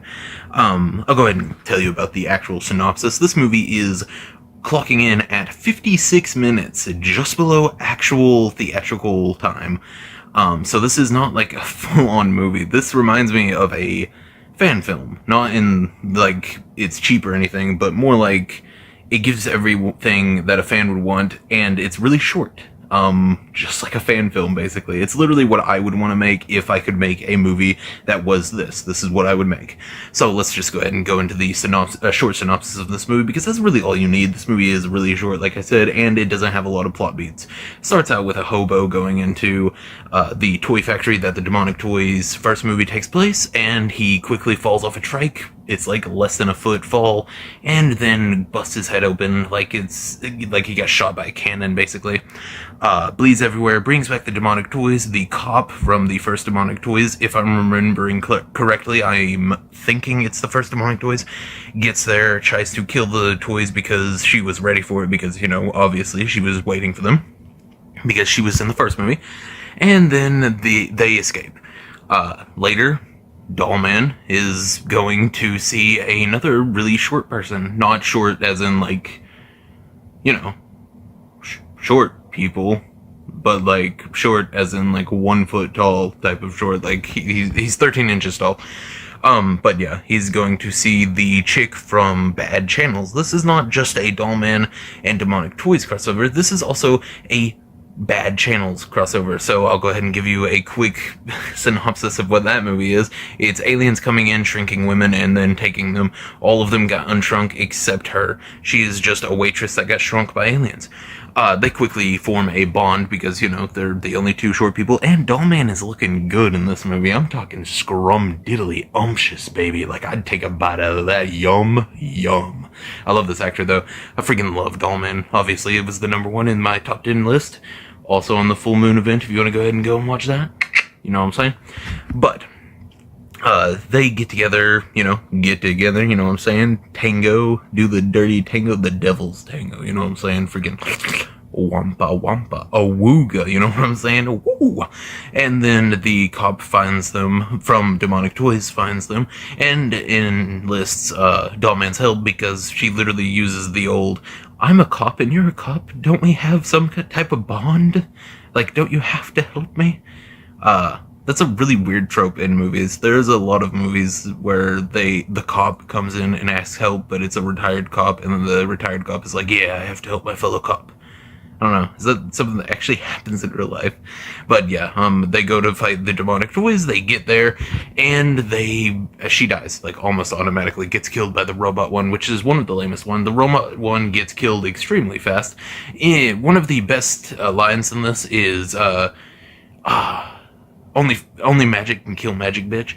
And apparently bullets are magic, which, I mean, back in medieval times, it would have been counted as magic, you know? Because, I mean, come on, that's pretty crazy. I mean, back then, nobody would have thought that bullets would be a thing now. And so is electricity, apparently, because the soldier one, that looks like he is just wearing a soldier costume from Spirit Halloween or somewhere even cheaper, stabs his knife into it and gets completely vaporized. Vaporized? Oh my god, evaporized. What is that? Evaporation. But yeah, he gets completely vaporized, and that's already 2 down. Jack Attack is absolutely amazing in this movie. The special effects for him look really cool, really goofy in some parts, but really cool in most. I think Jack Attack's design is just cool anyways. It's a snake inside of a Jack-in-the-Box that has a clown's face that laughs all the time. That's just really cool. But yeah, Jack gets killed pretty fast. Dollman has a cool line whenever he goes, "Pop goes the weasel," whenever he shoots Jack in the face and it explodes his head. That's pretty cool. Yet again, proving that bullets are magic, and his gun might actually be magic, because Dollman is basically Thor with his gun. His hand glows, a little dot glows, and then the gun comes to him from wherever it is. It's basically Mjolnir, but it shoots bullets, which is actually really cool. This is a really cool movie. Baby Oopsie Doopsie freaking loser prick, I don't know what his name, the stupid baby doll one is huge douchebag as always. He's one of my least favorite parts in Demonic Toys from what I remember, but he wasn't as annoying as he is in Demonic Toys, if I'm remembering right. Maybe he's not annoying in Demonic Toys and I'm just misremembering because I watched it a long time ago. But in this one, he actually has some pretty good lines. Whenever Dollman first gets there and starts shooting at him, whenever they're running away, he goes, "Jesus, who is that, Arnold Schwarzenegger?" And then Dollman goes, "Who?" Because, I mean, he's an alien. I know I didn't explain that until just now, but that's all you give for Dollman's backstory, because I'm doing a movie review of an actual Dollman movie whenever we get to the first place in the top 10 for the movie reviews and everything. But let's stick with just this one for now. Yeah, this is a really good movie. The set design is absolutely perfect. None of this looks like CGI. It looks like they built huge, massive sets. Like, they're walking through the vents, and they're, like, tiny compared to the vents. And it looks like they just built the sets themselves like just out of metal or whatever it was made of. And then there's a part where they're climbing up a box, like a little packing box, and yeah, they just built it. It looks like it's just a part of the set. They just made everything huge and it looks sick. The toys, the regular toys, not the demonic toys, are used to great effect in this movie. There's a scene where Dollman is about to get torn in half by two monster truck, like remote controlled monster trucks. That's a really cool scene. He's saved by Ginger, that's her name, is the waitress from Bad Channels. That's a really good movie too if you want to go and check that out. It didn't make my top 10 list for the full moon event or anything, but it is still a really good movie. I might do another top 10 list just with 10 more movies that you'll need to watch, but yeah, it's a really good movie if you want to go and check that out.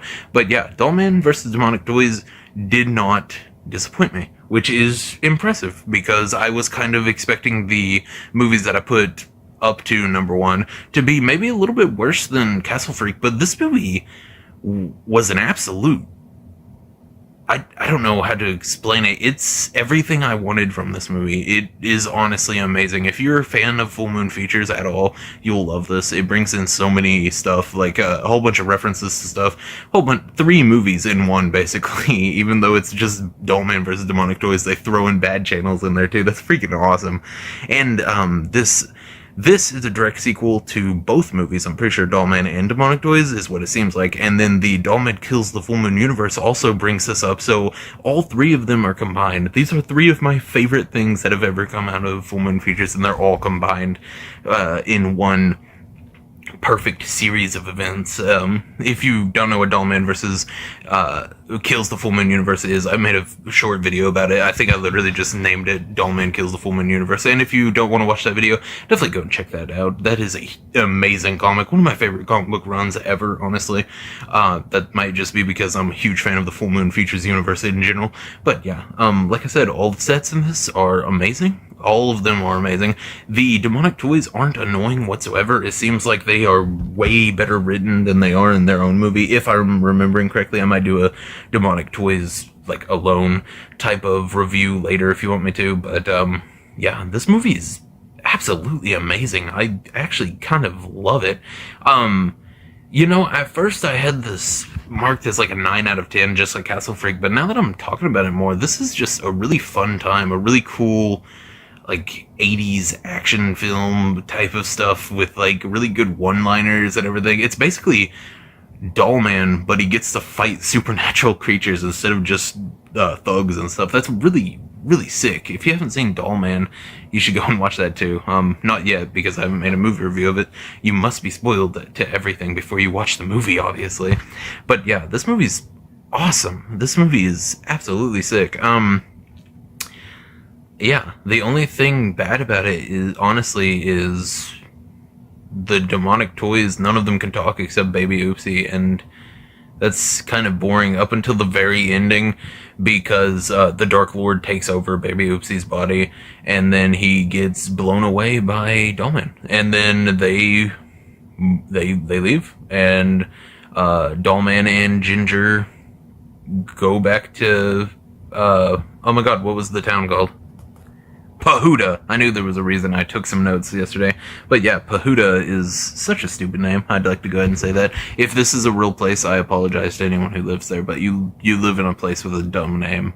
This movie makes fun of you if you live in a place called Pahuda, by the way. Like, the cop literally gasps and then laughs a little bit whenever she hears the name Pahuda. Yeah, it's dumb. It's a dumb name. I'm making fun of you if you live there now.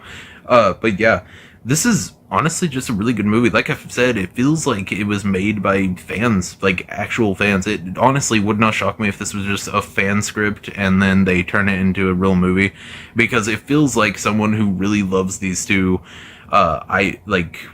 these two film franchises or whatever, really wrote it. Like, they actually loved it and they just wanted to make something that other fans would get hyped about, because this is really good. This is just a really good thing.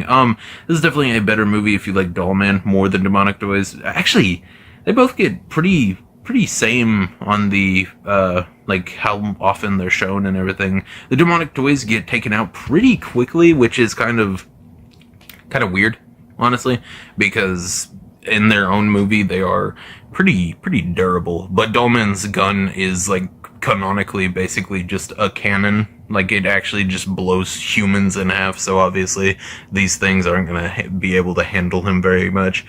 But yeah, all of the scenes in this movie are really cool. I'll probably make a video talking about my favorite lines from it, because while I was watching it, I would pause it every once in a while just to write down a line that he said. But yeah, this movie is honestly, man, it's kind of hard to say whether it's a 9 or a 9.5 out of 10. I'm gonna give it a 9 out of 10 right now, but it could easily be a 9.5 depending on the day. So yeah, this movie is a extremely solid 9 out of 10. This is honestly higher than I thought any of these movies other than Dollman itself would get. But now we have 2 movies in this little event that I'm doing that have 9 out of 10. So Full Moon Features is proving themselves to be even better than I remembered or ever thought, even whenever I watched the new stuff that I've been watching of theirs. I don't know. These movies are absolutely amazing though, so I will go ahead and give it a 9 out of 10, like I said. Definitely like and subscribe if you like this video. Even if you don't like this video, go ahead and dislike it and comment and tell me I'm stupid for liking this movie. Don't do that, that would hurt my feelings. Go ahead and like and subscribe whether you like it or not. Yeah, tell me what you think about this movie. Tell me what you think about Full Moon Features in general. If you have any type of just wondering about what Full Moon Features is, I have a video on the Full Moon event that is literally just what is Full Moon Features. Go ahead and watch that if you want to see if you'll like Full Moon Features or anything like that. But yeah, if you're getting this on your, like,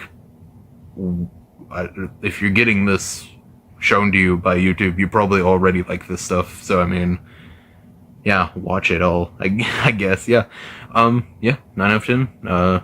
Like, subscribe, and see ya.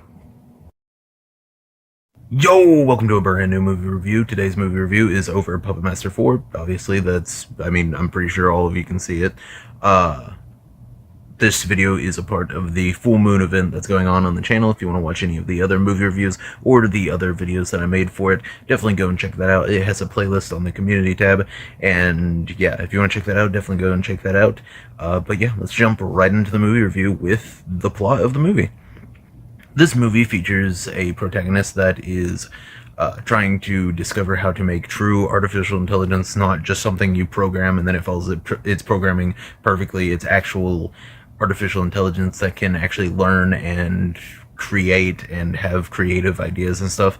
And it's not going very well. He keeps on making robots that, you know, can only follow their programming because that's what robots do.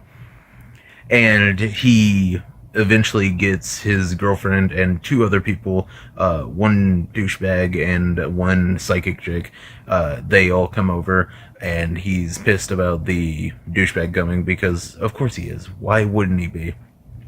And it turns out that the dude that came was also working in the same project as the main character, so he starts talking about it, and then he gets one-upped by the main character, who actually just is the person that he's having to log the data for, and he didn't even know it was his science that was going on or anything. And then after that, they find the puppets. They figure out that the serum brings them to life. They think that's the key to their research, which, I mean, it technically is, because it is bringing them to life, but it's like a whole magic thing and everything. And then the, the demon things from the very beginning that I forgot to mention, honestly. They were shown in the very beginning and killed 2 people. They can use their life energy to infuse themselves into regular puppets to attack people, basically. And once the puppets die, they actually die as well. The aliens or demons or whatever send themselves as the puppets into the real world to kill them, because Toulon, the main character, the main puppet master from the first and almost all the movies basically, is the one that stole their magic to create the puppets and the serum and everything. So yeah, they are trying to get back their serum and their artifacts and everything because they want to have their own power and no one else to have it. So yeah, they just go on a rampage and try to kill them all. But the puppets actually kill all of them extremely easily. yeah, that's basically the whole movie. And then at the end, Toulon's ghost comes back and is just like, "Oh, the serum must be protected. You are the new puppet master. See ya." And then, yeah, and then he disappears and leaves the puppets with him. So the main character of this movie does end up becoming the new puppet master. Yeah, this franchise went from a normal horror movie about possessed puppets killing people to this, and it is absolutely beautiful. This movie is actually really good with the special effects, the stop motion, and everything that's in it. All the Puppet Masters movies are pretty good with that, but this one is really good. The demon, like, I think they're called the totems. Whenever I looked it up for another video that I'm going to do later in this event that's going on the channel, I think they're just called the totems, which is a pretty cool name for them, actually. And they look really cool. They have pretty clunky stop motion, but I mean, all of them look kind of clunky whenever they do the stop motion, but it looks pretty good enough for the fight scenes and everything. The best part is whenever Tunneler jams the drill on his head through one of their torsos and just decimates them. It's beautiful. The main demon dude is kind of just generic evil guy number one, and that's basically it. The villain is kind of boring. The overall story is really cool. If you like Puppet Master, this one definitely delves in more into the lore and everything, which is always nice to see in a Full Moon Features movie, or any movie that's long, any franchise that's long running or anything. Always cool to see more lore and stuff, and this one gives a ton of lore. It's actually really fun. This movie is really good and brings all of my favorite puppets back. The only puppet that is on this poster that isn't in the actual movie is Torch, which is one of my favorite puppets. I don't know why they put him on the poster since he's not in the actual movie, but we have all of my other favorites like Pinhead, Blade, Tunneler, and Six Shooter. They all make an appearance, and the Decapitron is a brand new appearance in this movie. I think this is the only movie he's in, actually. He might be in 5, I think, if I'm remembering correctly. But I'm pretty sure he dies in that movie because I think he's only in like 1 or 2. And yeah, this movie is really simple to like explain and understand. So I mean, yeah, this movie is pretty good for what it is. A lot of awesome puppet action, and you get to see all of your favorite puppets come back. So I mean, it's pretty good. The main characters are kind of boring except for the main protagonist, and that's just because he's a weird nerd that creates robots. That's always at least a little bit fun for a main character. But yeah, this is a really good movie. Definitely not that good of a horror movie. We strayed very far from what the first Puppet Master movie was all the way to this. But this is still a good movie. I'd give this movie a solid 8 out of 10, I think. Yeah, 8 out of 10 is good for this movie. Yeah, tell me what you think about this movie, about the Puppet Master franchise in general. Tell me, I don't know, what you think of Full Moon Features movies in general, since that's what this event is all about. Definitely go and watch the other Full Moon event videos. This is shorter than the other reviews because I honestly didn't have that much to say about this one. This was just a solid film and like a pretty good Puppet Master film. The next movie we're going to go over is the first Puppet Master movie, and I'm actually pretty excited to watch that again and to get a review out for it.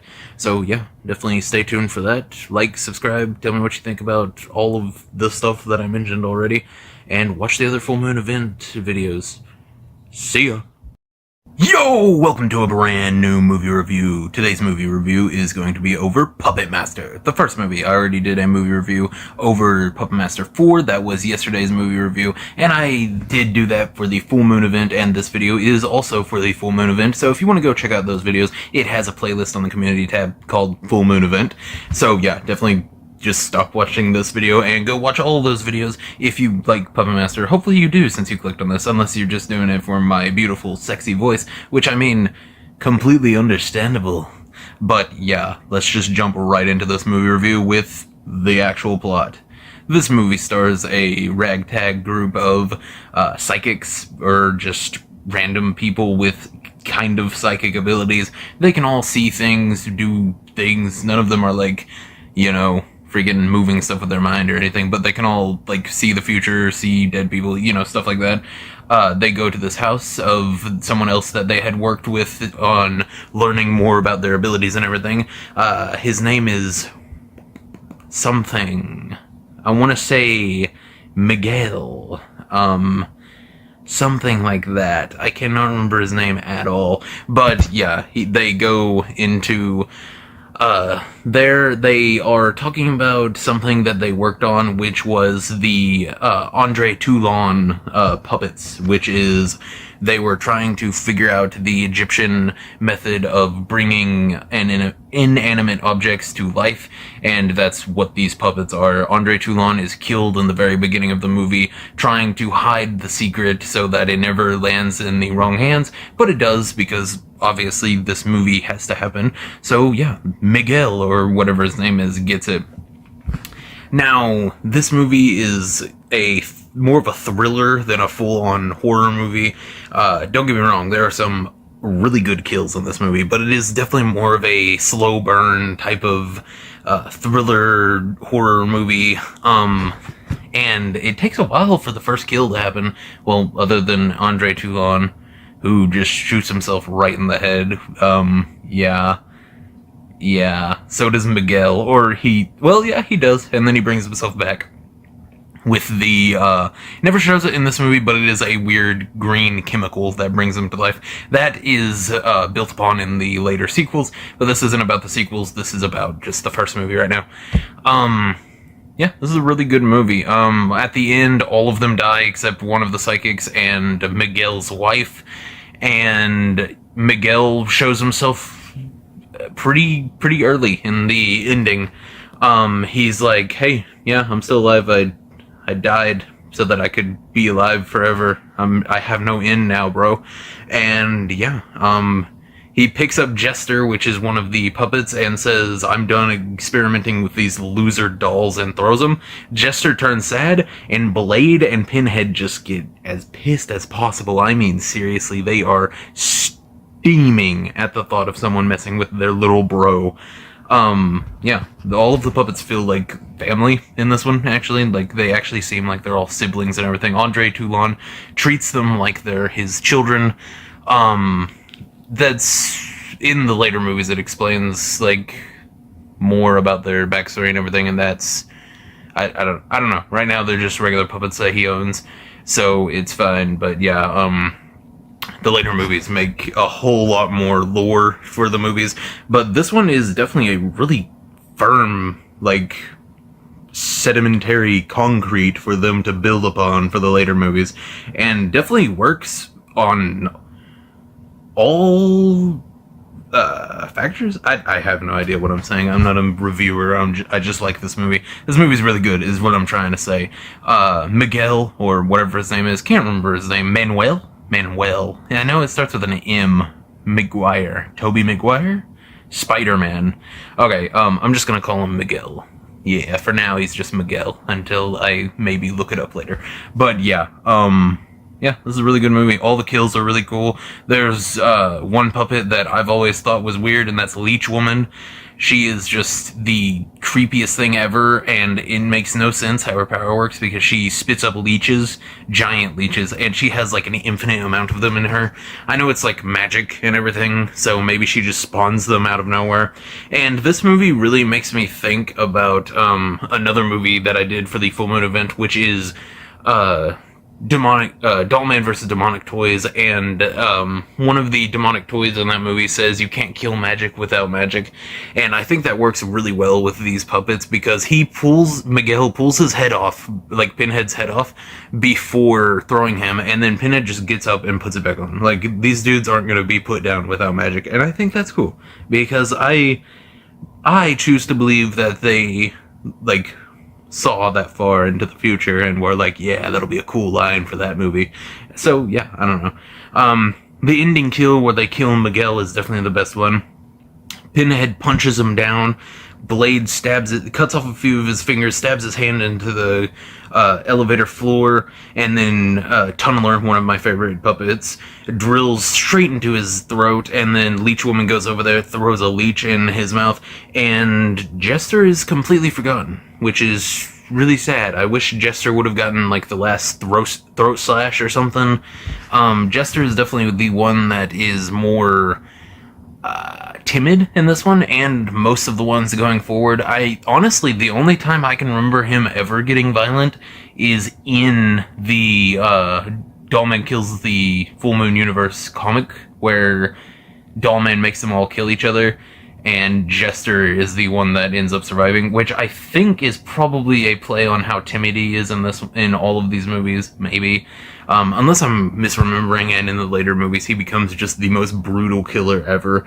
But yeah, this is a really good movie, and the last kill is definitely just makes it worth it, like, completely, because you definitely want Miguel to die by the end. Like, he's just the worst, and there's a weird scene where it shows, like, Miguel assault a woman on the elevator, and that's never touched upon ever again, and it's just the weirdest thing ever. I don't understand what that was for, unless it was just to make us hate Miguel, or whatever his name is.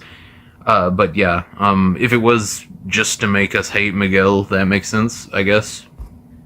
Because it definitely makes us hate him. Like, I mean, how are you not supposed to hate someone that does that? I mean, come on. But yeah, this is a really good movie. I'd say this is better than Puppet Master 4. I am glad that this rating was at least higher than the last one, because I'm still gonna have to do a recount because of this one. But I won't have to do too many adjustments on the original top 10 video I did for this, like, to start this full moon event. So yeah, this movie is actually just amazing, just as good as I remember it being. This movie is an 8.5 out of 10, honestly. This is a very good movie. Honestly, if you get a just sit in a dark room and it's a rainy night, a stormy night, and you turn it on, it'll probably bump it up to a 9 out of 10, because there were some really good moments in this movie. I'm gonna go ahead and talk about, I know I already said the rating and everything, and I probably shouldn't have, since I still have stuff to say, but the puppets are really, really well done in this one. Like, the stop motion and everything is absolutely amazing. Tunneler running at the chick whenever she's looking under the bed is one of the coolest looking stop motions I've ever seen. He looks goofy, but also really cool whenever he runs and puts his head down and the drill starts. It's just really cool. And there's another scene when Miguel is talking, and he throws Jester, and whenever Tunneler gets mad, his drill starts going and everything, and it's so cool, man. This entire franchise is absolutely amazing. Just some of the coolest stuff you'll ever see. Some really good lore and everything. Just, I don't know. This is a franchise that I could jump into and do like a 3-hour long video over. And maybe I will someday if people actually like the Puppet Master videos I'm throwing out and everything. The last short that I put out got like 400 and something views already. So I might have enough people that like Puppet Master to actually make it. But who knows? Yeah, if you want to see any more Puppet Master stuff after this full moon event, definitely like, and subscribe, and I'll take that as a you do, and I'll go ahead and make, like, a movie review for all of them, and do a whole bunch more videos over Puppet Master. But yeah, like I said, this movie is an 8.5 out of 10, really good. Honestly, just a really solid movie in general, really good, thriller horror movie with a lot of, psychics. I mean, I don't know what genre that would be, but it's got psychics, and I think that's really cool. Yeah, this movie's just sick. 8.5 out of 10, like I said. Like, subscribe. Definitely go and check out the other full moon feature, the full moon event videos, and see ya. Yo, we've got a brand new movie review for you today, and today's movie review is Dollman. This is an awesome 80s action movie. This is up there with Commando, for me at least, whenever it comes to the 80s action movies. It's got some amazing cheesy lines. This is an awesome movie. But before I actually get into the plot and the goods and bads of this movie, I would like to go ahead and say that this is a part of the full moon event going on the channel right now, and if you want to watch any of those videos, it has its own playlist on the playlist tab on this channel, obviously, and it's just called Full Moon Event. Definitely go and check those out. There's almost 30 videos up right now, and most of them are YouTube shorts and these types of movie reviews. I also have the top 10 full moon features list that is actually, this is number 1 on there, so I mean, you're watching the last one that I'm doing right now, so definitely go back and watch the other ones if you feel like it. It doesn't really matter, they don't have very many views right now anyways, but yeah, let's jump right into this movie review with the plot. Okay, this movie starts on the planet of whatever. I cannot remember what the planet is called. It's not a real planet, I'm pretty sure. And Dollman is Brick Bardo, a chiseled cop, a sexy old man cop that goes into this laundromat. He's suspended, so he's not even like doing cop work right now, is what he says. Let me go ahead and give you one of the sickest lines in this movie. The cop, one of them, asks Brick what he's planning on doing, and Brick drops this absolutely amazing line. I'm gonna use hot water for my whites, and a cold wash and warm rinse for my colors. Yep, that's sick. This is amazing. This is the 80s cheese that I come to Arnold Schwarzenegger's movies for, but it's Brick Bardo, which is better than any Arnold character ever. Like, genuinely. He goes in there, and the person, it's a hostage situation, and the person in there says, I didn't write this one down, but I can paraphrase it for you really fast. He basically says, don't come any closer or I'm going to shoot one of these fat ladies. There will be porkers all over the walls. Yes. Just, yes, this is such a good movie. Oh my god. He basically has them tied around him, like in a circle around him. And Brick goes up there, and this is where it's revealed that his gun is the most powerful handgun in the universe, basically. Like, that's literally what they say. And he just points it at one of the fat chicks, and I'm just gonna call them the fat chicks, because that's literally what the movie calls them. I'm pretty sure in the credits it'll just say fat chick number 1, number 2, and all that. But yeah, he points the gun at one of them and says, yeah, that's right. This is the most powerful gun in the universe. If I pull the trigger, it'll go straight through fat lady number 1, through you, and then through the next fat chick behind you. That's paraphrasing, but yeah, that's basically what he says. It's amazing. Brick Bardo is so cool. I love this man so much. Yeah. And then, he goes home, he gets fired from the police department. That was the final straw, apparently. I don't know. There's a really funny part where the mayor is talking to the cop that lets Brick in there, and he says, the election is coming up next week. I can't have fat ladies being shot all over the media again. Yeah, this is... God, just the beginning is worth watching this movie if you like 80s action movies like Commando and stuff like that. This is just... such a good movie, man. And then some dude knocks him out while he's at his house after missing every single shot whenever he shoots him. And then knocks him out. Takes him to a junkyard or whatever. You see this floating head dude. He gives an explanation of what happened to him. Brick does, because he's just like, what was it the last time that I took your torso? And Jesus, he goes through every part of his body that he took, and then he was left with nothing but a head. And it's just... God, it's so funny and over the top. It's so awesome. And then they fly off in a spaceship and land on Earth, where they are now. Well, the poster, not the one that I'm using, but the actual poster for this movie says 13 inches and with an attitude. I just burped. I'm not gonna edit that out, though. It's fine. I don't think it was that loud. I'm just explaining why I had to restate that, you see. I'm just, context for the viewer, you see. This is good writing. Well, not writing. This is good improv. Yup. Perfect improv. Yes, and am I right? But yeah, they land on Earth. He's 13 inches and with an attitude, like the poster, not this poster, says. But yeah, they land on Earth, and then as soon as they land on Earth, we get introduced to our human character, which is Roberta. I'm gonna call her Roberta, or Consuela.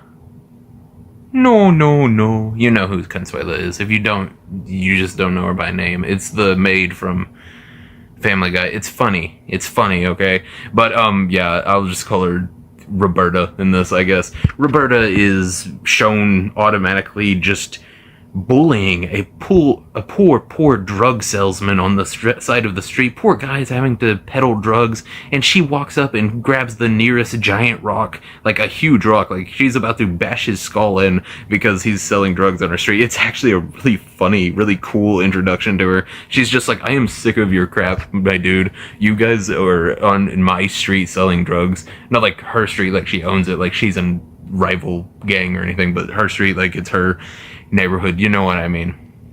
But yeah, that's how she's introduced. And then basically she gets kidnapped by the other gang. Well, the gang that she just messed with, because I mean, obviously, if you threaten to bash a gang member's head in and then don't do it, you're gonna get caught by them because, you know, you're probably a well-known person in that, like, on that neighborhood because you're just crazy. You're a crazy person. And then she gets taken to the quarry, I guess? I don't really know. It's just a place with a whole bunch of rocks. So, I mean, I guess a quarry. And then, like, they're about to light her on fire, I think. They're dumping gasoline on her, but they're also dumping it on themselves. It's really crazy and stupid of them to just dump it everywhere. It's, like, that's a fire hazard. Like, obviously for her, but also for them. It's just really dumb.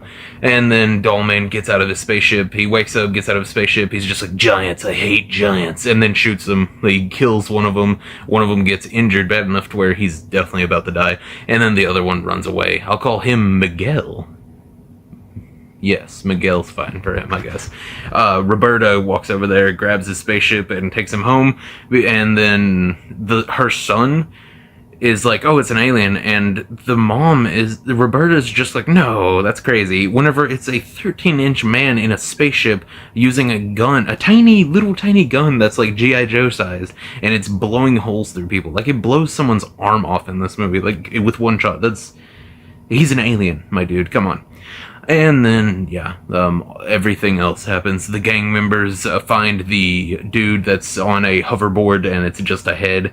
He says that he has a, I don't know what the bomb is called, an atomizer bomb or something, on his spaceship, and that he'll help them rule the world if they'll help him get back to his world. Really stupid of him. He could just rule over a whole bunch of giants. That seems more fun than, you know, ruling over a whole bunch of people that's the same size of you and you're just a floating head. That sounds awful. But yeah, yeah, I don't know. After that, the gang goes back to Roberta's house. They get shot up by Dollman again. Like, he kills like 10 of them in their apartment, like tiny apartment, like one room and a bathroom type of apartment. And there's blood everywhere. She's gonna have to clean all of that up. It really sucks. But the very next day it's all clean, so I don't know, maybe she stayed up all night and cleaned it and everything. And then Brick just automatically starts to actually care about them and everything. She gets kidnapped later while everyone is looking at Brick. They're like, oh wow, he's so short, what a loser. And yeah, there's a pretty funny part where the Miguel, or whatever I said I would call him, runs back with the dude that's injured, and he's just like, man, it was a tiny man, he shot him, man. And then the Braxton is the main villain's name. He's like, you let a midget do this to you? Why would you let a midget do this to you? And the dude's just like, it wasn't a midget, I swear. He was like this size, and he lays his beer bottle down, and it wasn't a beer bottle, it was like a giant wine glass. But I've got to say, as big as this movie like makes him, I would say that bottle is at least a couple inches taller than him. So he is giving a horrible representation of how tall Dollman is, okay? Yeah, I don't know. I thought that was funny. And then, yeah, they call Dollman a midget all the way through this, which is weird, because, like, I don't know of many humans that are, like, only 13 inches tall, except, like, I was gonna say a baby, but I don't know how tall babies get. How tall are babies when they're born? I have no idea. Oh my god. Yeah, that's basically all with that scene. I just thought that was funny. And he gets blood on, the dude who got shot gets blood on the pool table and gets shot for it because he ruined the pool table. I thought that was actually pretty funny. Pool is a fun sport, so yeah, I'd kill someone for that too, honestly. And then later he gets shot by Dollman, Braxton, the main villain, does, and he gets it healed by Headman. I think his name is Scrub or something. Grub, something like that. It ends with "ub," that's all I know. And then he heals it, and then Braxton stands back up, smashes him, and is just like, now we get a bomb, bros, and everyone cheers. And then they take Roberta, they kidnap her, like I said, take her back to the quarry. I think the quarry was the main set that they had for this movie, because it's only her apartment, the quarry, and their place, which I think is still on the set of the quarry, because it looks like it's like at the same place, maybe. And then they basically just have a shootout. Yeah, they're like, Dollman, he ain't coming, because they stay there for like 3 hours before everything happens, and then Dollman is like sneaking his way through. He knocks one dude out with a little bar thing that's like as tall as him, so like only it's very small, but it knocks him out in one hit. And then he basically just takes them all out like John Wick style. His gun is freaking shooting massive bullets though. It's insane. I might do a YouTube short talking about the difference between a regular bullet in a car and then like his bullet, because it is like actually like they shot a World War II, yeah, cannon, Revolutionary War. Did they use cannons in? No, they didn't. I'm stupid. Oh my god. It's like a Revolutionary War type of cannon. Got shot into the car from his bullet. And, like, yeah, he's blowing people apart and everything. It's really cool. Really cool. His gun is freaking awesome. There's also a scene where, at the very end and very beginning, someone takes his gun and it's just like, let's see how you feel on the other end of this beautiful gun. And they're like, and then he's like, let's see how you feel. And then he lifts his hand and a little blue circle goes on his palm, and then the gun just automatically comes back to him. His gun is basically Mjolnir. It's awesome. It's genuinely awesome. And then, yeah, he shoots the bad guy, and then at the end, I wrote it down here because I thought it was pretty funny. At the end, he looks at the chick that he's been with this entire time and says, Roberta, tell me size doesn't matter. And then credits start. And like all good 80s movies, the credits aren't just a black screen. It's scenes from the movie with the actor that played that specific character's name. So it's that line and then automatically into just scenes from the movie. This is an amazing movie. If you like 80s action movies like Commando and stuff like that, this is definitely a movie for you. For me, personally, this movie is a solid 9 out of 10, just because I honestly don't know. I just like this movie. I think it's pretty sick. Yeah, this movie's a 9 out of 10 for me. I honestly love this movie. I watched this movie whenever I was really young, like, maybe too young to watch this. This isn't...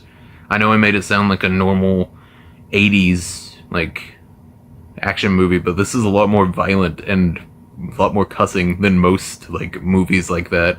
So I don't really know. Full Moon Features, I watched all of those movies like whenever I was really young. So I mean, I guess you can blame these movies for how I turned out. Honestly, it's their fault. Gonna have to sue Full Moon Features pretty soon. But yeah, this was an amazing movie. If you like 80s action movies like Commando, I know I keep on bringing up Commando, but that's like my favorite one out of all of these, other than Dollman. I think that's right up there with Dollman for me. But yeah, I've liked this movie since I was a kid, so obviously it has a special place in my beautiful enlarged heart.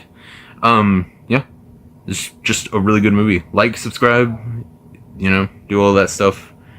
Tell me what you think about this movie. Tell me what you think about all Full Moon Features movies in general. And definitely go and check out the other Full Moon event videos. And see ya.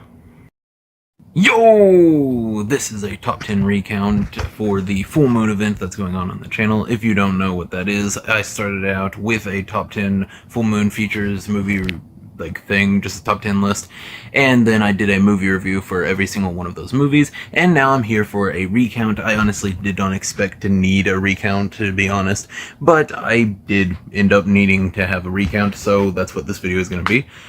So yeah, definitely go and check out the other Full Moon events after this one, or before if you want to, so that you're not spoiled to, I don't know how good of a ranking they got or whatever.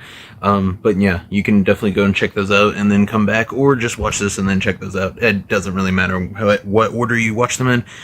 But yeah, I'm gonna try and not take too long on this video, just because I already did the original top 10 list and a movie review for each of these movies, so I shouldn't have to explain why I like them or don't like them. So yeah, let's jump into it with number 10.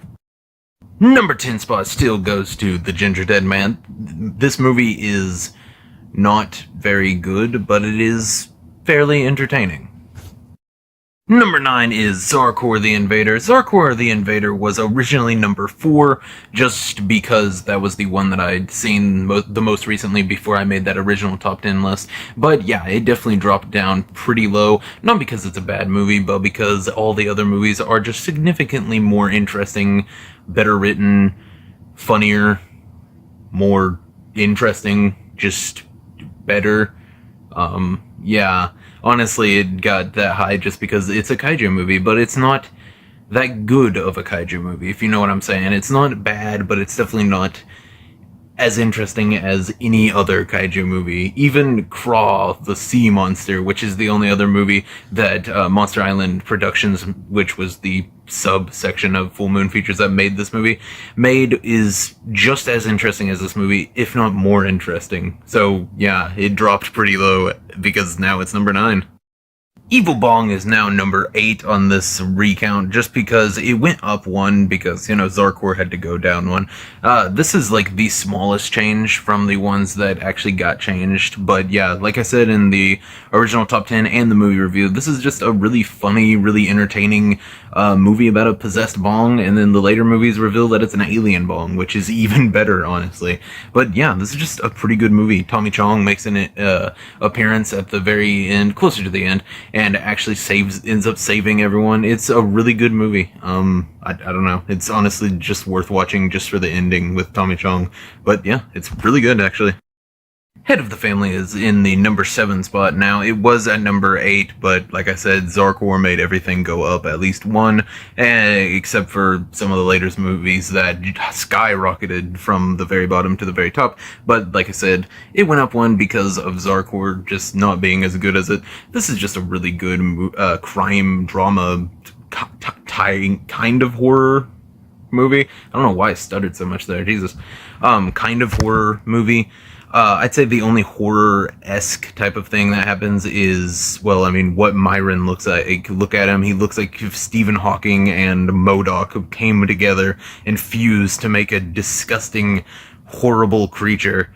Yeah, it doesn't, I don't know, he looks cool as a villain, but he looks disgusting as a normal human. But yeah, whenever he, lobotomizes people to, do experiments on them and stuff, that's honestly the only part that I would say it's horror about this, but luckily I wasn't looking at just horror movies, obviously. So yeah, this is just a really good crime, drama, thriller type of movie. Really good, though. Killjoy Goes to Hell was an absolute delight, honestly. I remembered absolutely loving it, definitely liking it more than all the other Killjoy franchise that I watched, which was all of them, up to that point, at least. And I remembered loving it, and I still love it. It's a really good, it's like a courtroom drama, but with murder and demons fighting each other, and clown on regular demon violence, because, they're persecuted and really, really discriminated against, and it's honestly a triumphant story about just people overcoming their adversities. It's beautiful, genuinely a beautiful movie. Yeah, I don't know, this movie's just sick, honestly. This is just a really cool movie. But yeah, it went up to number 6. It's been bumped up 1, like all the other ones. Honestly, this recount isn't that interesting until the number 5 and up, which is coming up right now, so let's go ahead and jump over to that. Okay, Puppet Master 4 was originally number 3, but got dropped down to number 5 just because the new top 3 is just so good. It's like 9 out of 10, while this was like 8 out of 10, so I mean, it's just in a completely different level, honestly. This movie was really good, though. Seeing the puppets being heroes is always really fun. Decapitron is awesome. They put Torch on the poster, and I had to make an entire YouTube short just dedicated to that because it made me so mad. Decapitron is cool. Six Shooter is always a delight to see. Tunneler is adorable as always. The little demon things are cool. The little puppets that the demons possess to go to the real world is cool. Blade is always sick to see on screen. And like I said, Decapitron is honestly really cool. I might make a video just talking about how he's overpowered in the Puppet Master universe. But yeah, this was a really good movie.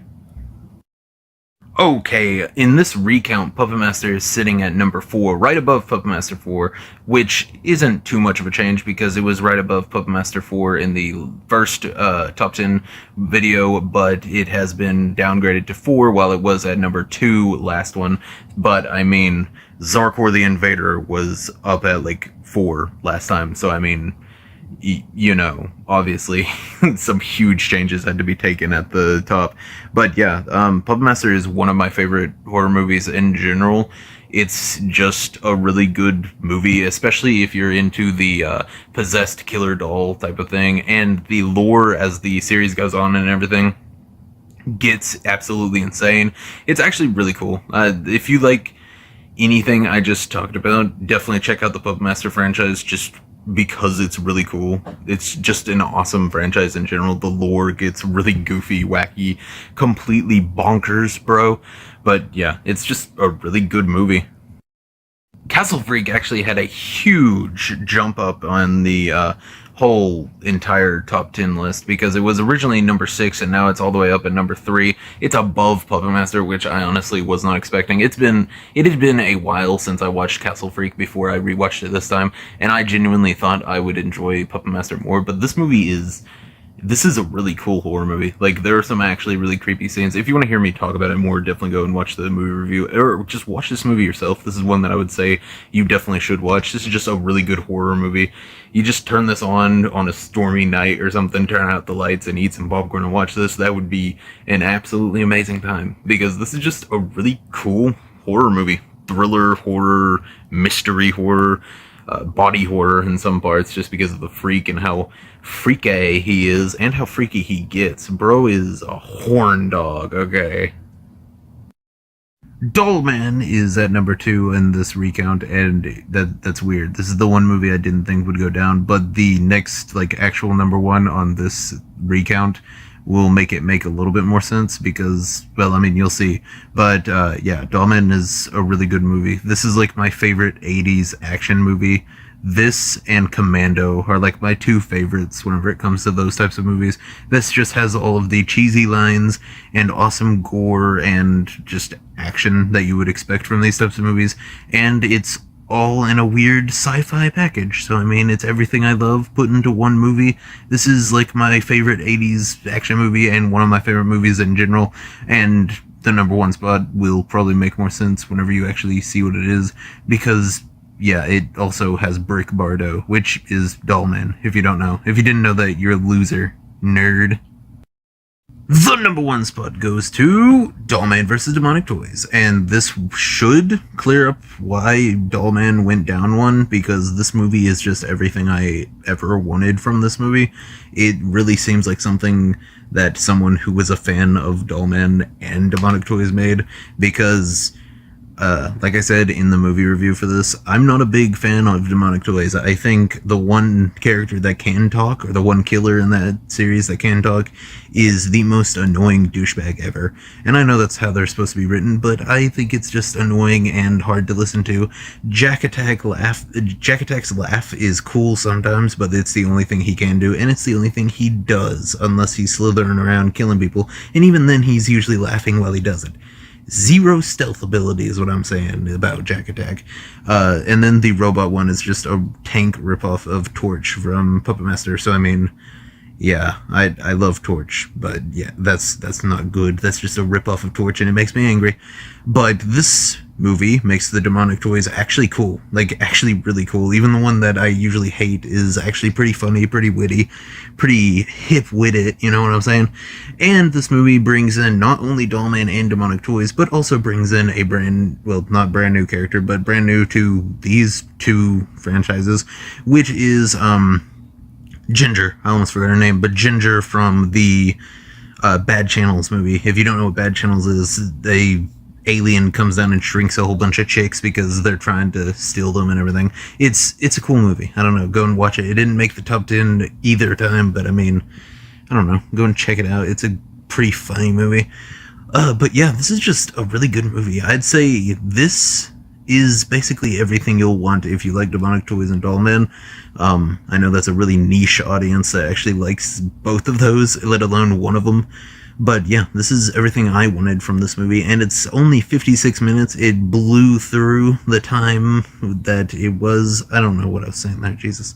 But yeah, it's a breeze to watch. It's really easy, really quick, simple, and really fun. A lot of cool action. Dollman gets some of his best quotes in this movie. I made an entire short on the Full Moon event playlist if you want to go and watch that, just to see some of the catchphrases, like lines he has in it. Yeah, this is just a really good movie, and it is a sequel to Dollman and the first Demonic Toys, which is always fun to see. Just a cool crossover, kind of like a Freddy versus Jason thing, except Dollman is better than both Freddy and Jason. So I mean, yeah, this is just a really good movie. It's just a little bit better than Dollman.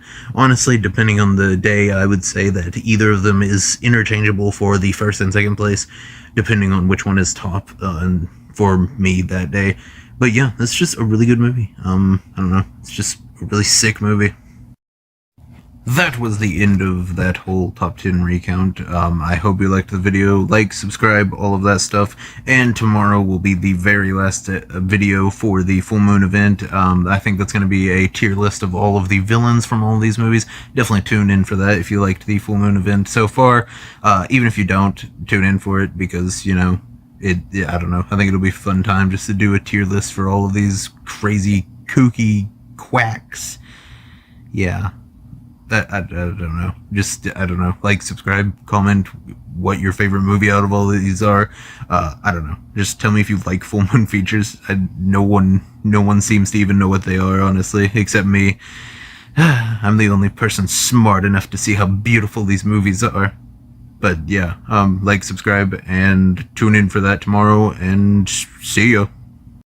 Yo! Welcome to the final video of the full moon event that has been going on this channel. If you don't know what that is, I'll go ahead and give you the lowdown. I did a top 10 full moon features movies list, then I did a movie review for all of those movies, and then I did a top 10 recount because it was needed because, you know, some of them got higher, some of them got lower. You know what I mean. You get it. I'm pretty sure you get it. Hopefully you get it. Yeah, you get it. It's fine.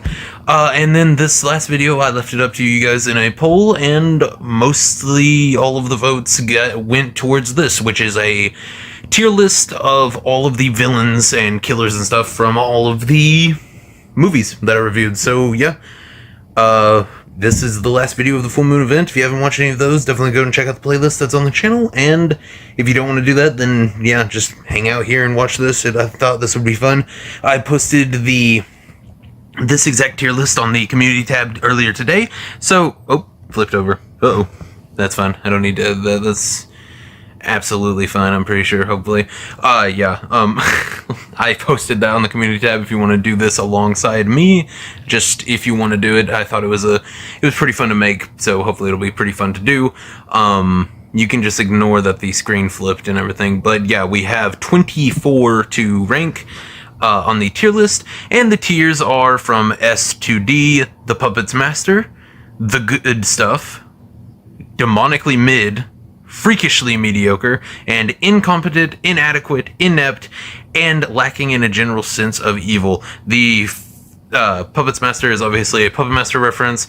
The Good Stuff is like a Evil Bong. That's just the pun I came up with. I don't know, man. I know it's stupid, but it's the only thing I come up with. Demonically Mid is a reference to Killjoy. Yeah, just Killjoy, I guess. Whichever, I don't think any of them other ones do. Demonic Toys do, but yeah, both of those, I guess. Freakishly Mediocre is a Castle Freak reference. And then the Incompetent, Inadequate, Inept, and Lacking in a General Sense of Evil is exactly what Killjoy was accused of in Killjoy Goes to Hell. That's why he was in court, so I did that. I thought that was pretty funny. But yeah.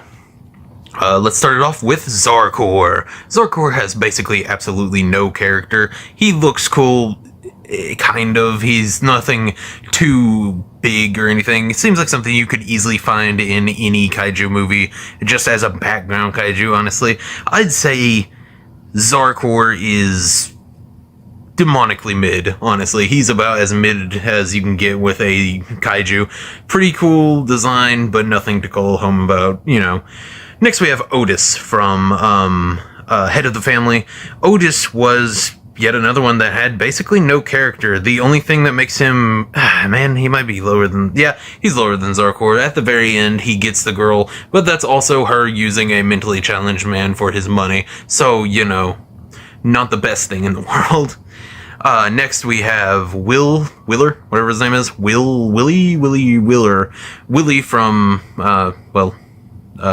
freaking Head of the Family. I forgot the name of the movie. Jesus. The reason it's called Head of the Family is because he has a massive head, like a freak.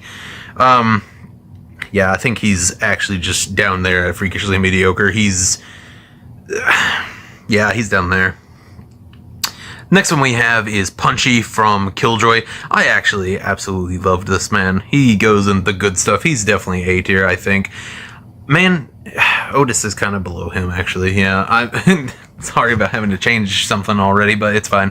Tunneler is going to be our first S tier.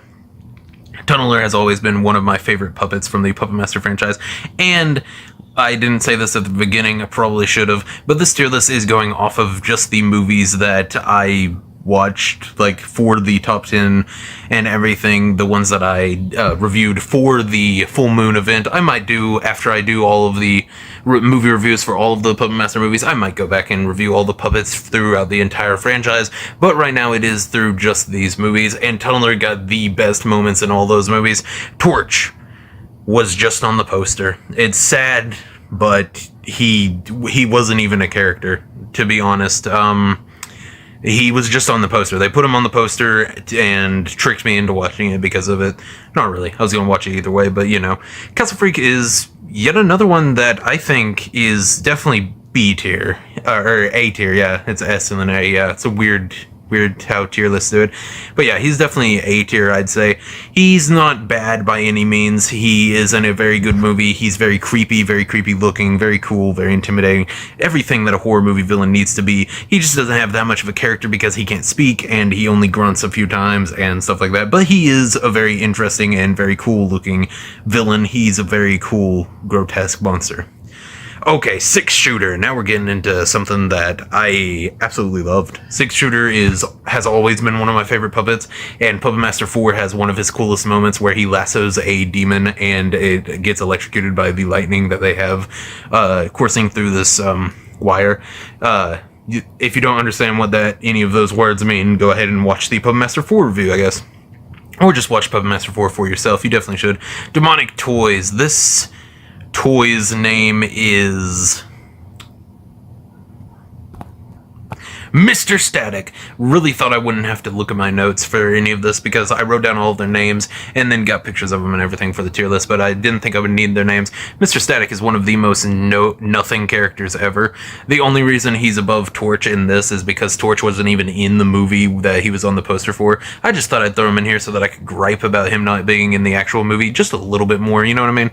Next we have the Mime Demon from Killjoy Goes to Hell. I absolutely loved this dude. This is actually a really cool villain. He gets a cool upgrade at the end. He has one of the best lines at the very end. If you want to know what that line is, definitely go and watch the movie review.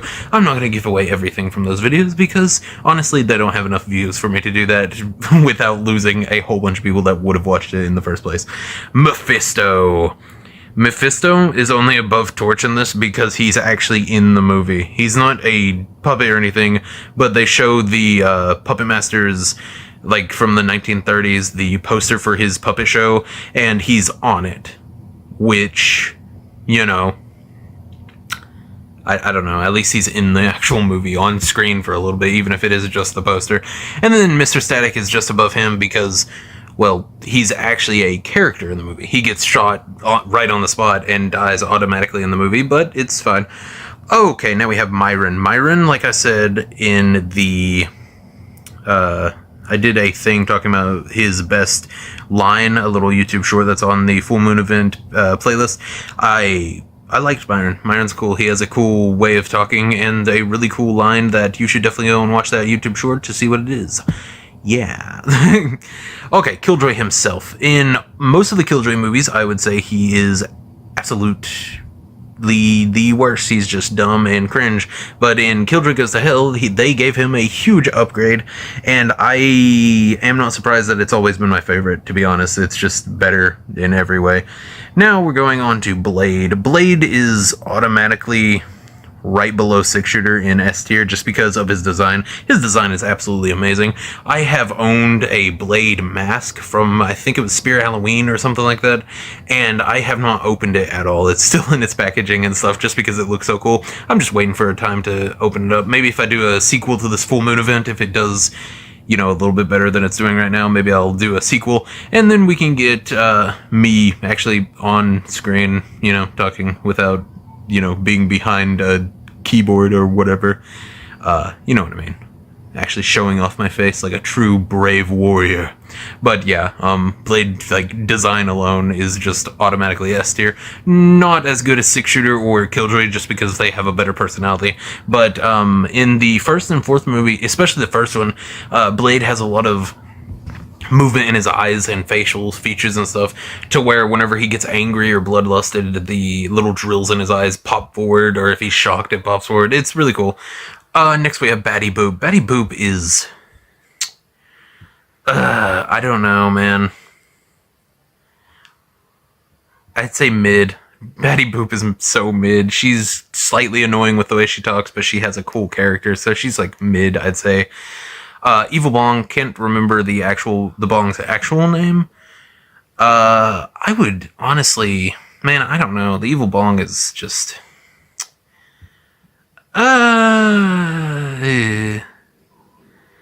Put the Evil Bong right above Batty Boop, actually. Ginger Dead Man.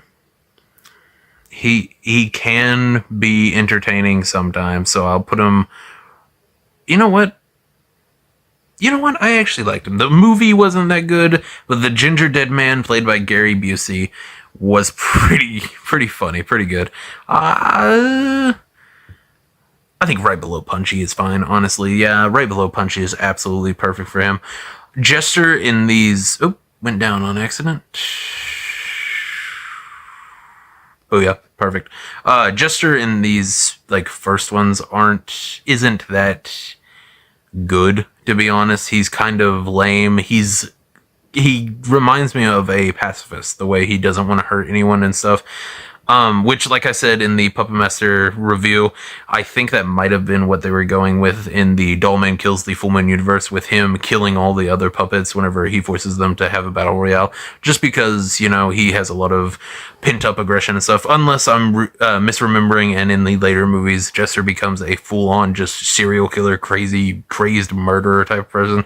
But in these movies, I'd say his design is absolutely awesome. One of the coolest ones, just because his facial features have changed by, like, flipping around and stuff like that. But I would say he is still at least mid, so I'd say right below...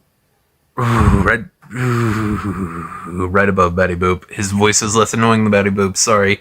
Yeah, I feel bad for trashing on Batty Boop so much, but Jesus, it's just, there's a point of a Betty Boop type of voice that it just becomes grating to listen to, especially whenever it's like a bad impression and stuff. Next up we have Ernesta, what is her name? Yeah, Ernesta. What an horrible name. Her power is she's hot. She is worse than Torch. Torch was just on the poster of the movie, and I think he's better in that movie than Ernesta. Okay, she's got to be at least above them, I guess, just because they can't even speak, and some of them aren't even in the actual movie. But she is not a good character by any means. She's literally just eye candy, and she doesn't really do anything. I don't know. It's just, she's kind of just boring, honestly. She's just boring. She's lacking a general sense of evil, like the F tier says. Okay, next we have Jack Attack from Demonic Toys. If you want to hear my thoughts on Demonic Toys, go check out the Dollman vs. Demonic Toys movie review. I don't feel like talking about them on this, but Jack Attack has always had a really cool design, I think, at least, so I'll put him, but the mime was actually cool, and Jack Attack in this movie was kind of lame and got killed off extremely fast. I'll put him right there. Baby Oopsie actually had a few good lines in this, and wasn't completely awful, so I'll put him right there, right below Evil Bong. That works, yeah. Evil Bong had a lot better moments than Baby Oopsie Daisy. Freaking... God, the names in Demonic Toys is just awful. Okay, Decapitron. I'm pretty sure he is only in Puppet Master 4 and 5, but this is only... Oh my god, I accidentally started writing on that. Ignore that. And honestly, it's just... I don't know. He's only in Puppet Master 4 and 5, I'm pretty sure, but I'm only doing Puppet Master 4, and what he was in for that was pretty cool. Nothing too cool, though. So, I'd say he's right there. We get some Andre Toulon lore from him. We get a really cool kill with him electrocuting one of the totems from Puppet Master 4 with his mind, or with his head, not even his mind, it's just his head. Like, it's Decapitron, that's literally what his power is. He removes his head and switches out for something else, which is a cool power and a cool looking puppet. So yeah, man, he's not mid though. I mean, he is definitely above all of them, but he's not mid by any means. Honestly, with all the Andre Toulon lore and lore drops and stuff we get from him, I'd say is he above Ginger Deadman, though? Come on. Gary Busey is a killer cookie? Come on. Could anything be better than that, honestly? Ooh. Okay. Yeah, Decapitron's right there. I started this off trashing on Ginger Deadman. I almost said Gary Busey because whenever I think of Gary Busey, this is what I think of. I think of Ginger Deadman. Like, this could be him. We don't know. Do you know the man personally? It could be him. Okay, no. On to Pinhead. Pinhead is honestly in the same ballpark as Punchy from Killjoy Goes to Hell because they're both brutes. I think Punchy is... but I really, really like Pinhead. Yeah, I'd put Pinhead right there. Pinhead's fine right there, honestly. He's one of my favorite puppets, but he's not better than Castle Freak, honestly. The totems from Puppet Master 4 are a strange case because there are a few of them, but I only count them as one. So through the movies, we see a burnt one, a melted one from acid, and a regular one. I'm going to go ahead and put them all three into one. I know that might sound stupid, but it would also be stupid to have basically the same picture of what is basically the same creature, to be honest, because they're all just different phases of the same creature. It seems like they filmed all the scenes in different order and just melted it and burnt it as needed.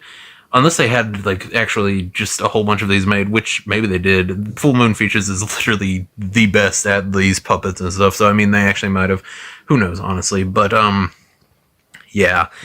Man, the totem is just one that's weird to place because it's like a gremlin, basically. Like, it has the same character as that, but it is cool. I'd say the totem is right below Jack Attack, I'd say. I'd say they have the same type of allure whenever it comes to how good they are. Yeah, I'd say the totem's right below Jack Attack. That's fine. Jack Attack gets killed so fast. And the totem has a really cool scene where they... Man, the totem's deaths might put them up there with how cool they are, just because the deaths are really cool. But their deaths also, like, skyrocketed the other puppets that are way up there. So it's honestly just like, does them dying cool and the other puppets getting to look cool because of it make them cool, or does it make them lamer because they got killed? I honestly don't know. I think Jack Attack has a cooler design, so yeah, I'll put him right there. That's fine. Okay, so in The Puppets Master, we have Killjoy, Six Shooter, Blade, Myron, and the Tunneler. In The Good Stuff, we have Castle Freak, Pinhead, the Mime Demon, Punchy, Ginger Deadman, Decapitron, Jack Attack, and the Totems from Puppet Master 4. In Demonically Made, we have Evil Bong, Baby Oopsie Daisy, Jester, I almost called him Jack Attack again, Jester, Batty Boop, and Zarkor. In Freakishly Mediocre, we have... Oh, Jesus, I'm calling disabled people freaks in that, aren't I? That's... Ooh, that's not good, is it? I'm not allowed to do that, am I? Yeah, it's fine, it's fine. They are actual freaks, though, so it's fine. We have Willer and Otis, both from Head of the Family. I don't know what that says about Head of the Family. One of them is up at S tier and the rest are at the bottom, but it's fine. And then at Incompetent, Inadequate, Inept, and Lacking in a General Sense of Evil, we have Ernestina. Give me a second, I gotta look up his name. Mr. Static, Mephisto, and Torch. I would like to go ahead and say that Mephisto and Torch would be way higher if I was ranking them from their other movies too. Torch especially. Torch is one of my favorite puppets, like I said. But yeah, I feel like I honestly feel like Mr. Static might be lower than Torch, even though Torch is only on the poster of the movie. And that's not even me joking, that's me being serious. I forgot his name like 3 times in this. I had to look up on my notes, like what his name was. So he's at the very bottom now. So, Ernestina being above Mephisto and Torch doesn't feel right, but I'm only ranking the movies I watched for this event, so it is fine. If you want me to rank all of the puppets after I do the movie reviews for every single Puppet Master movie, which is going to take a while, and all of them are going to get age restricted. I mean, seriously, do you know how... Can you even say the word Nazi on YouTube? I wonder how many times I could get away with saying it. Okay. If you don't know why I said that, most of the later Puppet Master movies are about the puppets fighting Nazis. It's not like... I'm not just gonna drop, like, the word Nazi like 60 times in a Puppet Master movie review for no reason. I don't want people to think that. There would be a reason, obviously. Just go watch Puppet Master yourself. You know what? Yeah. I don't know. This was actually pretty fun to make and really long. I hope people actually watch this. I don't think they will. You know what? If nobody watches this, I am never making a video again. I'm going to say that right now. Nobody's going to care either. Look at you nerds. Okay. Like and subscribe and tell me which one of these killers is your favorite, and I don't know, go check out the other full moon event. And if nobody ends up watching this, I guess it's a good time for me to say that I hate all of my viewers. I think they're all nerds, and I honestly believe I am better than every single person in this world. I am genuinely a god among men. Okay, like, subscribe, tell me what your favorite Full Moon Features movie is. I actually want to hear people's thoughts on this franchise, everything in the Full Moon Features universe, just because it's really fun, and I actually like it. Yeah, like, subscribe, check out the other Full Moon event videos, and tell me if you want me to do a review over all the Puppet Master movies, because, yeah, that's gonna take a while if I do that, so I need to know at least a couple people will watch it. I feel like the views on my last few videos, especially the Full Moon event, have taught everyone that I'm willing to do any video over anything I actually like, as long as one person watches it. But yeah, like, subscribe, tell me what you thought about this video. I feel like I've said that like 80 times. Dude, this Full Moon event has made me go insane. I'm telling my I'm telling people that watch my videos that they suck. Oh god. I need a break. I need a vacation. Jesus.